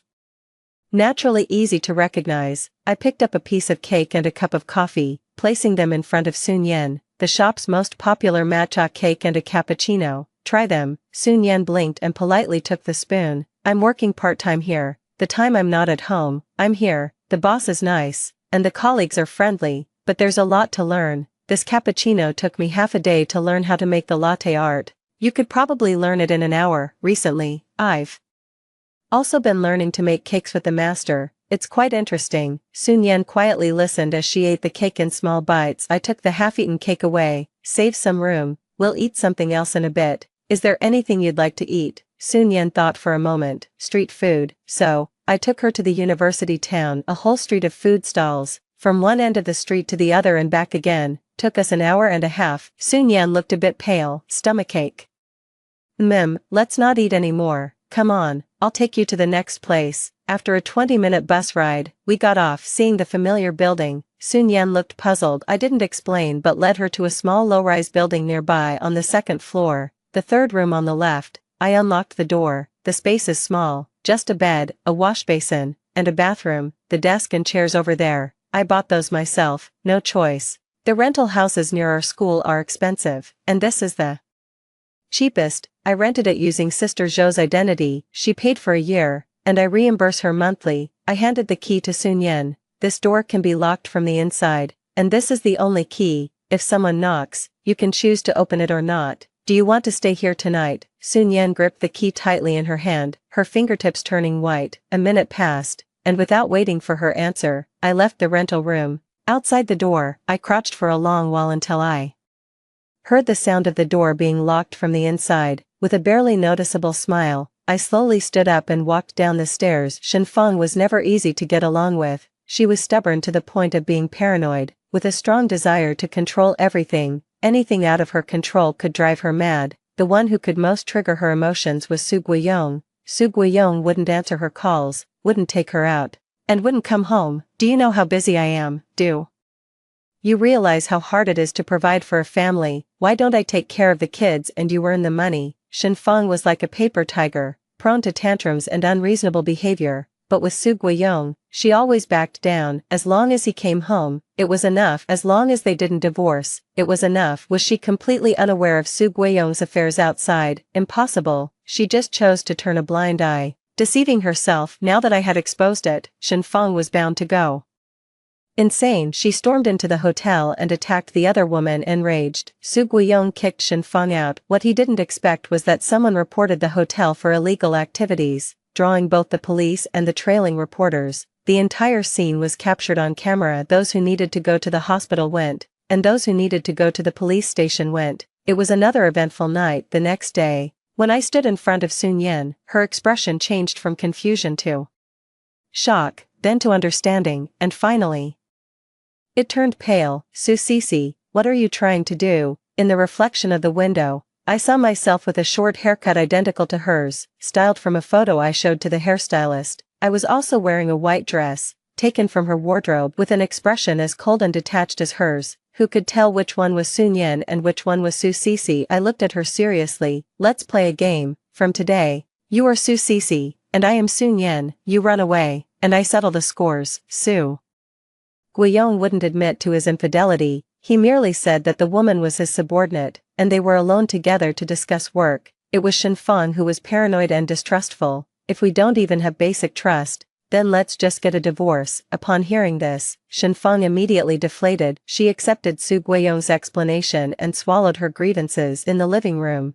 Su Guiyong was losing his patience. Alright, I brought you back. There are things to attend to at the factory. I must leave immediately. Aren't you eating at home? Su Guiyong, do you even care about this home anymore? I'm busy all day, and I hardly see you. When you finally come back, you leave before your seat even gets warm. Enough already. Do you know how much I lost because of this fuss? What am I supposed to do if I don't go back? Should I just lose the clients and the money? How are we supposed to live? Shenfeng closed her mouth, holding her breath. She could neither swallow nor spit it out. Su Guiyong glanced at her with disgust, but turned to me with a warm and gentle look. Yan, you should study hard at home and listen to your mother. Whatever you want, just tell Dad, and I'll buy it for you. By the way, where is Cece? Why haven't I seen her for so long? Shenfeng, did you scold or beat Cece again? You always say both your children are your flesh and blood, but how can you be so biased? The mention of that name almost made Shenfeng faint. I slowly began to speak. Su Cece has been driven away by me. Shenfeng and Su Guiyong both turned to look at me, and the room fell silent, so quiet you could hear a pin drop. Yan, what are you talking about? What do you mean Cece has been driven away by you? Did Su Cece bully you again? This is such a misfortune for our family, such a misfortune. I kept a calm expression and spoke evenly. Su Cece was severely affecting my studies, making it impossible for me to concentrate, so I asked her not to come back until after the college entrance exams. Su Guiyong's face was full of disapproval and condemnation. Yan, Cece is your sister after all, although she can be quite troublesome. Turning her away like this is wrong. What nonsense are you talking about? Do you even know what Su Cece has turned into now? Look at Yan's hair. It was Cece who cut it, and she even called the police to arrest me. It's good that she's gone. I've wanted to drive her out for a long time. Don't you have any sense of being a mother? Our home is never peaceful, and it's all because of you. And do you act like a father should? You're just being unreasonable. I don't want to talk about this anymore. As they started arguing again, I stood up to break the deadlock. I think the most important thing at this stage is the college entrance exam. To make a good impact on the exams, everyone in our family should compromise and make concessions. Since Su Cece is also a member of this family, what does it matter if she makes some sacrifices? Shenfeng's eyes lit up, nodding in agreement. Su Guiyong hesitated. Fine, do whatever you want. I don't care anymore. Dad, you are the pillar of our family. How can you not care? I actually need a favor from you, Dad. Can you give me 50,000 yuan? Su Guiyong's eyes widened. Nian, what do you need 50,000 yuan for? This is for the next year's living expenses, tuition, and accommodation fees for Su Cici. I promised her this, and she assured she won't spread rumors and will tell everyone she moved out voluntarily. 50,000 yuan isn't a lot, but it's enough for a student to live comfortably for a year and even save some for college. 50,000 yuan is not a small amount either, and even though Su Guiyong could easily spend that amount on a handbag for someone else, he is reluctant to spend it for his own family. We are all family, why bring money into this? Cici is being unreasonable. Shenfang also felt it was too much. Why should we give her whatever she asks for? This is outrageous. I remained silent. They vented their emotions freely. At last, she lightly said, when I become the top scorer in the college entrance exam, there will definitely be media interviews. I really hope there won't be any idle gossip by then. For a moment, they all fell silent. Su Guiyong reluctantly accepted the 50,000 yuan, while Shenfang felt as though she was biting off a piece of her own flesh in pain. When I delivered the money to Sun Yan, she was standing at the counter, wearing my clothes and a wig. Zhou Xi was beside her, slowly operating the coffee machine, glancing at her after each step he completed. When Sun Yan nodded obediently, Zhou Xi's lips curled into a satisfied smile. I watched this scene for a long time before turning away without hesitation. Zhou Xi caught up with me when I reached the bus station. Su Cici, he called out, panting. I knew at first glance that wasn't you. Did Sun Yan's suicide have something to do with your parents? Is this your solution, to replace her? Su Cici, what are you trying to do? Zhou Xi, like in a past life, I tidied his messy hair from running. Zhou Xi froze, his eyes filled with emotions I couldn't understand. Su Cici, don't mess around. I chuckled lightly. Are you afraid I'll commit suicide? Do you think I'm the type to do that? Zhou Xi shook his head. You wouldn't, even if you were to commit suicide. You'd take someone down with you. He knows me well, indeed, so, mind your own business. If you really want to help, just do like today, helping Sun Yan check and fill the gaps. That's enough. Zhou Xi, you can't be a savior to anyone, only she can save herself. When I got home, Shenfang had already prepared dinner, the usual stewed beef, scrambled eggs, vegetables, rice, and a glass of milk. Nian, drink the milk first. While it's warm, I picked up the milk and, in front of Shen Fang, poured it all into the sink. Sun Yan, what are you doing? I won't be drinking this milk anymore. Why, you know this is to supplement your nutrition. I've never had it myself. I've always saved it just for you. How could you pour it away? Do you really not know I'm lactose intolerant? I had asked Sun Yan the same question before. She was silent for a long time, then nodded, acknowledging she knew. When she was little, she didn't drink milk often, only occasionally Shenfang would give her some, and when she ended up vomiting and having diarrhea, Shenfang would excitedly call Su Guiyong, telling him Sun Yan was sick, urging him to come back quickly. If Sun Yan refused to drink, she would stare at her. Don't you want Dad to come back to see you? Shenfang's face turned ugly. Lactose intolerance. How come I didn't know about this? Nian, don't listen to others talking nonsense. They're just trying to make money by fooling you into buying supplements. Mom is doing this for your own good. Look, you've been drinking it for so many years without any problems. Could your mother possibly harm you? I stepped back, looking at her disappointedly. I study so hard and ask nothing of you, only hoping you could provide good support, a balanced diet, healthy food pairing. Can't you manage even this simple thing? Forget it. I think I'll just ask Dad to hire a nanny for me, I said, disbelief evident on Shenfang's face. Who have I been working so hard for? She exclaimed. You want to hire a nanny? Sun Yan, do you even have a conscience? She questioned, as I looked on, puzzled. But you really aren't doing a good job. Can't I even say that? Mom, you have to admit your mistakes, only then can you correct them. In a fit of rage, Shenfang made a move to slap me, but I tripped her, standing over her. Expressionless, I looked down and said, Mom, acting like this, you really seem like a shrew. At 3 a.m., my alarm woke me up. I grabbed a knife from the kitchen and entered Shenfang's bedroom, angered by me. Her face had turned the color of a liver, and she had locked herself in her bedroom without even coming out for dinner. Approaching her bed, the knife clinked against the cabinet, a dull sound that was clearly audible in the dead of night. Shenfang stirred and slowly woke up, our eyes meeting. The next second, her screams of terror and panic filled the air. Mom, don't be scared, it's me, Sun Yan, what are you doing? Why are you standing by my bed with a knife? Shenfang shrunk back into the corner of the bed, her voice shrieking. I sighed and sat down beside her bed. Mom, is this the knife you use when you cook for me? I waved the knife. It's so heavy, it must be hard to use for chopping vegetables. Even though your cooking isn't great, I can't deny you put effort into it. Mom, as long as you don't affect my studies and future, you are still the mom I love the most. Alright, go to sleep, I'll watch over you. Shenfang looked on the verge of breaking down. She endured her fear and sent me back, but she didn't know. Tonight was just the beginning. The next day, when she found out I had ordered food from a restaurant downstairs to be delivered, she exploded again in front of the delivery person. She threw the food on the floor and smashed everything on the table. I remained silent and expressionless, just coldly and disdainfully watching her. Shenfang's actions gradually lessened, and hesitation, even embarrassment, flickered across her face. With a click of my tongue, I turned and walked out. Where are you going? Shenfang grabbed me. I calmly met her gaze. Mom, I have a heavy load of classes this afternoon. I need to nourish myself. Fear and fright often stem from a lack of a sense of power. As a child, I was afraid of Shenfang because I couldn't fight back against her. She could slap me across the room with ease, drag me effortlessly, pin me to the ground without me being able to struggle later. I grew to hate Shenfang. I hated her favoritism, mistreatment, and neglect, but I was no longer afraid of her. I could dodge her slaps, and if not, I could run. Even when I grabbed her arm, she couldn't break free anymore. My sister always had poor meals growing up,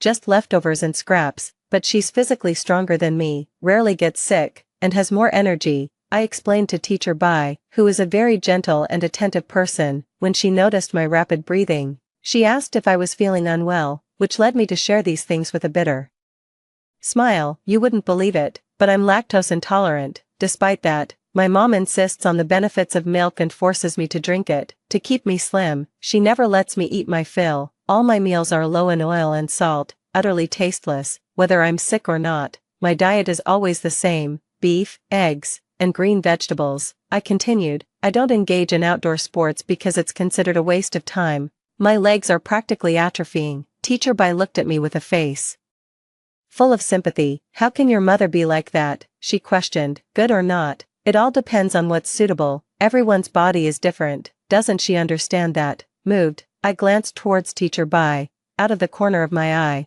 I saw the door ajar. Shenfang must have come over because my music scores were left in her bag. Sighing, I said, Teacher Bai, I wish you were my mother. My mother should be like you, gentle, knowledgeable, and respectful of others. How can an adult who can't control her own emotions be fit to raise children and nurture the next generation? As Shenfang approached in a daze, she saw Zhou Xi pacing at the door, holding a box of pastries. What are you doing here? She asked. Su Sisi no longer lives here. Stop coming around. Zhou Xi scratched his head, embarrassed. Auntie, actually, I like Sun Yan. I made these pastries myself and wanted Sun Yan to try them. Shenfang froze. Her look towards me filled with disappointment and a hint of glee. Sun Yan, what's going on? Did he say that? She asked. Don't you know this is a critical time for your college entrance exams? How can you do this? I just said, oh, walked past her, opened the door, and took the pastries from Zhou Xi's hands. Thanks. Shenfang snatched the pastries and threw them on the ground. A relationship at such a young age. Your father and I work hard to send you to school to study, not to fall in love. Sun Yan, you've really disappointed me. The word disappointed was almost hissed through clenched teeth. I raised an eyebrow. He likes me, not the other way around. Why doesn't he like someone else? You really did nothing. If that's what you think, there's nothing I can do, I replied. Sun Yan, what kind of attitude is that? Amid Shenfang's roaring, I went into the kitchen, grabbed a kitchen knife, and threw it on the floor. If you think he shouldn't like me, then go ahead and kill him. Shenfang fell silent. Zhou Xi swallowed hard, his steps barely perceptible as he moved towards the door. He came because I called him. Zhou Xi was somewhat annoying.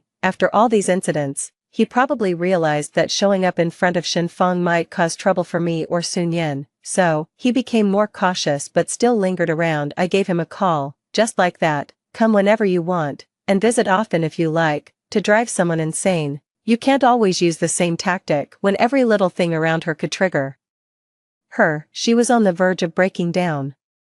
That night, I appeared again at Shenfang's bedside. staring intently at her this time, without making a sound. It took less than half a minute for her to jump up. I held her hand, speaking in a haunting tone. Mom, it's just you and me left in this family. You won't leave me, right? You have to believe that no matter what happens, I love you, but it would be better if you were a bit more outstanding. My mom has to be the best one. Otherwise, why would she be my mom, right? Alright, I'll sleep with you, just like when I was little. I won't leave you, and you should never leave me either. But just 2 days later, after I appeared at Shenfang's bedside for 2 consecutive nights, she locked her bedroom door. No matter how much I knocked or called, she refused to open it, so I took a cleaver and chopped her door down. The sturdy wooden door was split open with a small hole right in the middle. I bent down, peered in, and saw Shenfang standing there stiffly. I started speaking cheerily. Mom, why did you lock the door? I can't get in. Ah, Shenfang's continuous screaming woke up the neighbors upstairs and downstairs. Soon, people gathered around. What's going on here? Shenfang quickly opened the door and rushed out,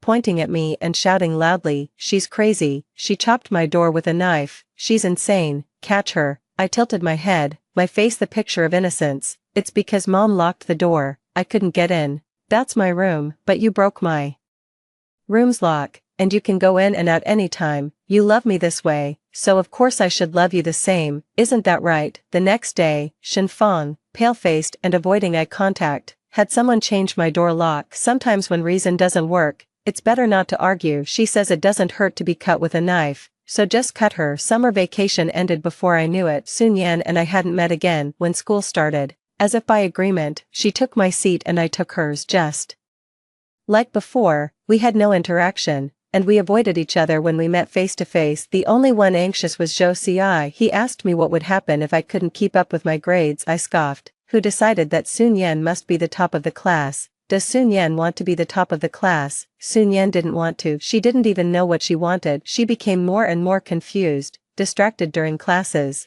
and slept on the desk after classes. I threw a book in front of her. See what you want to study, where you want to go to school. Sun Yan stopped me. What do you want? I blurted out. To make money, a lot of money. I was already urging Shenfang to ask Su Guiyong for money. Shenfang was a very stubborn person. It was only after becoming Sun Yan that I realized Su Guiyong sent just 2,000 yuan a month for household expenses. Su's wife managed this sum with extreme frugality, always telling Su Guiyong over the phone that she didn't spend a cent on herself, a fact she took pride in. The only time she felt justified in asking for more money was if it was needed for their child, claiming it wasn't for her own use. Twisted, stubborn, and needlessly martyring herself. Is she a pitiful person? Yes, but is that her own issue to deal with? What does it have to do with Su Cici and Sun Yan? Shenfang, visibly aged, growing increasingly insecure. Any resistance from her was swiftly crushed by me. How do you crush someone? Simply step out of their logic.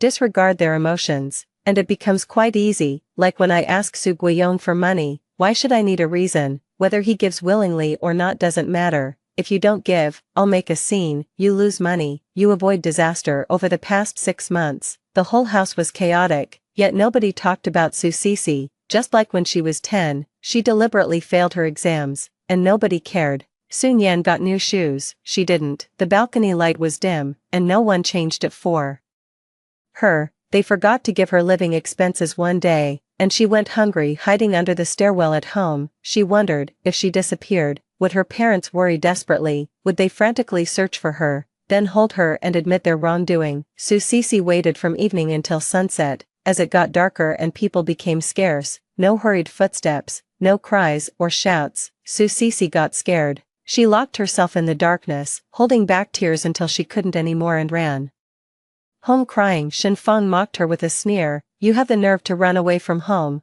Don't come back if you're so capable, expecting me to look for you. No way. Su Guiyong sighed, helplessly stroking Su Cici's hair, his expression gentle, his tone soft. Don't do this again, Dad will worry. Be good. At that moment, Su Cici shivered with a chill. Zhou Ci also asked me, can they really not tell you and Sun Yan apart? No. They just don't care. They don't care who is Sun Yan or Su Cici. They only want the child who is the best. Now, under my torment, they don't even care whether Sun Yan excels or not. After all, when Shenfang questioned me about my dropping grades, I nonchalantly blamed her. Because of you, you can't provide a good environment. I'm worn out. They say parents are the first teachers. But if you can't even manage your own figure or emotions, how can I improve? If I had a better mom, I'd definitely be more impressive now. Mom, you neither earn money nor take care of the home well. What's the point of your existence? Shenfang is breaking down every day. Occasionally she looks at me with suspicion, but as soon as I start playing the piano, she dismisses all doubts. The current Sun Yan might not be good, but Su Sisi is even worse. She definitely doesn't play the piano. Shenfang can't even tell that I play the same piece every time, just like she doesn't realize that no matter how useless I am, I have always been in the top 10 of my grade. The only thing that worried me was when Shenfang took me to a psychologist. She complained that I was disobedient, my grades were slipping,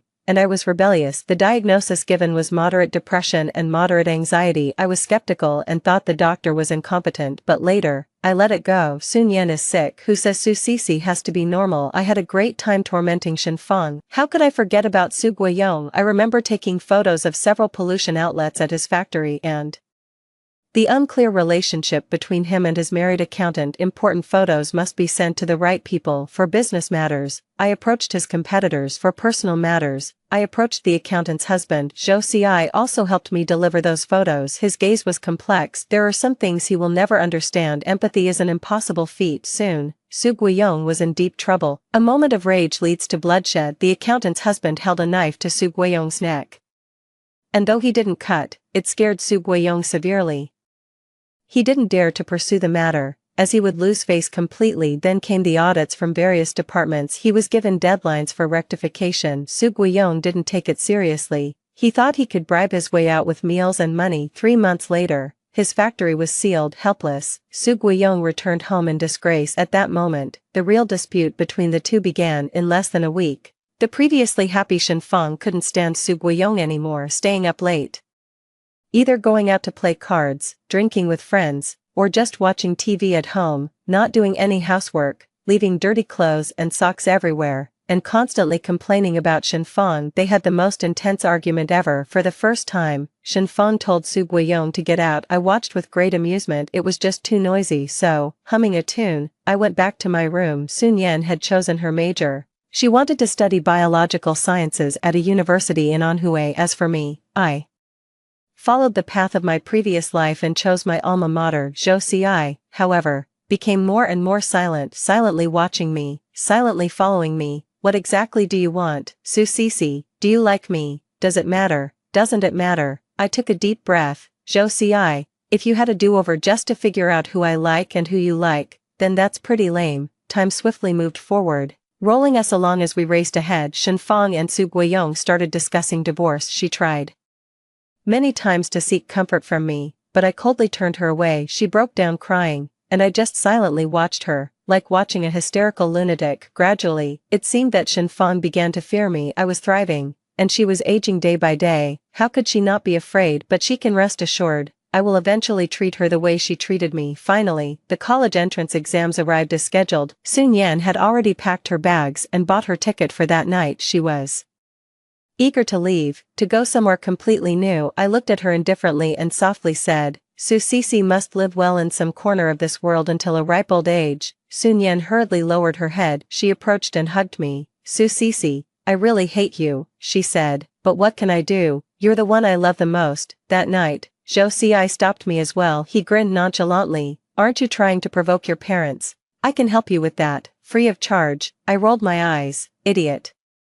As I turned away, Zhou Xi's voice grew softer. Su Sisi, we shouldn't have come to this point. For all these years, I've been wondering if I really like you. I don't know, but I do know that I'm not willing to leave you. That day, you said being with me was just about winning, just to get one over on Sun Yan, and not about real feelings. I was hurt, so I blurted out those words. Su Sisi, I like you. I slightly lifted my gaze, my heart filled with mixed emotions. It's hard to say I was sad, but I felt somewhat stifled. Zhou Xi was talking about the day he discovered Sun Yan's portrait. He said it was just youthful melancholy and told me not to make a fuss. He said Sun Yan was someone who had already left, and I should just let it be. But how could I endure knowing that years of feelings were just a deception? So, I scoffed sarcastically, well, we really are a pair, you using me as a substitute for Sun Yan, and me using you as a tool to get one over on Sun Yan. Perfect. No one owes anyone anything. Zhou Xi's eyes widened. What did you say? I said I never liked you.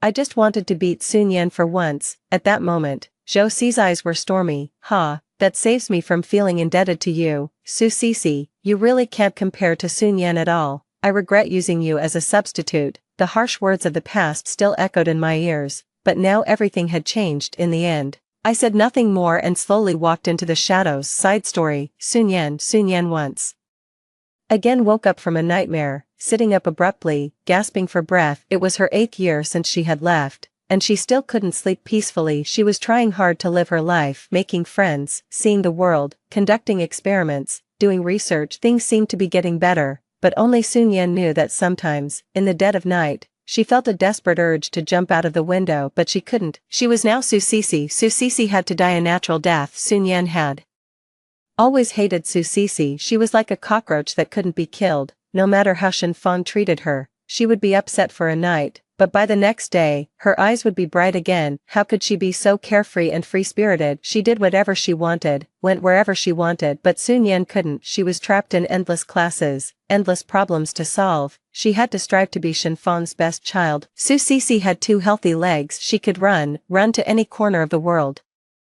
But Sun Yan's wings were clipped, her limbs broken, she couldn't go anywhere. This led Sun Yan to despair countless times. She wished Su Cixi could see her, save her. Sun Yan never thought that what destroys a person could be love. Maybe she was just not as strong or capable as Su Cixi. Sun Yan thought, this is it, this is her life. But then, Su Cixi gave her a choice to become Su Cixi. Sun Yan was tempted. This was her 8th year as Su Cixi. One day, a friend sent her a photo in surprise. Look, doesn't this look like you? I was shocked. Are you sure you don't have a twin sister or something? Sun Yan stared at the photo, zooming in further and further. It was a cold-looking girl in professional attire, wearing gold-rimmed glasses, her whole demeanor warding off strangers. It was the real Su Cixi. Sun Yan had inquired about Su Cixi countless times. She knew Su Cixi had gotten into her dream university, but that was not what Shen Fang wanted. What would she do to Su Cixi? Sun Yan tossed and turned, bought a ticket and rushed back home, hiding for half a month, until Su Cixi told her to get lost. It's none of your business, she's no match for me, you let her walk all over you. Sun Yan thought, she really was useless. Why was it that the problem that nearly drove her to her wits' end had no effect on Su Cixi? Sun Yan had always known Su Cixi was exceptional. She had to work tirelessly just to maintain her position as the top student in her grade, yet, Su Cixi easily broke into the top 10, the musical scores she had to practice over and over, Su Cixi could master in one go. Sun Yan was terrified. If there had to be a failure in the family, she wished it were Su Cixi, but it seemed, from the beginning to the end, she was the failure. Somehow, that felt okay. Suddenly, Sun Yan terribly missed Su Cixi. She grabbed a portrait and smashed it against his face. The phone was quickly answered. Who is this? Sun Yan gripped her phone so tightly that her whole hand trembled. She couldn't utter a word. Her breathing just became more rapid. After a long while, Su Cixi spoke. I'm busy. If you're not afraid anymore, come back. With a swish, Sun Yan's tears flowed down. She responded with a her tone filled with relief. She thought she was going home.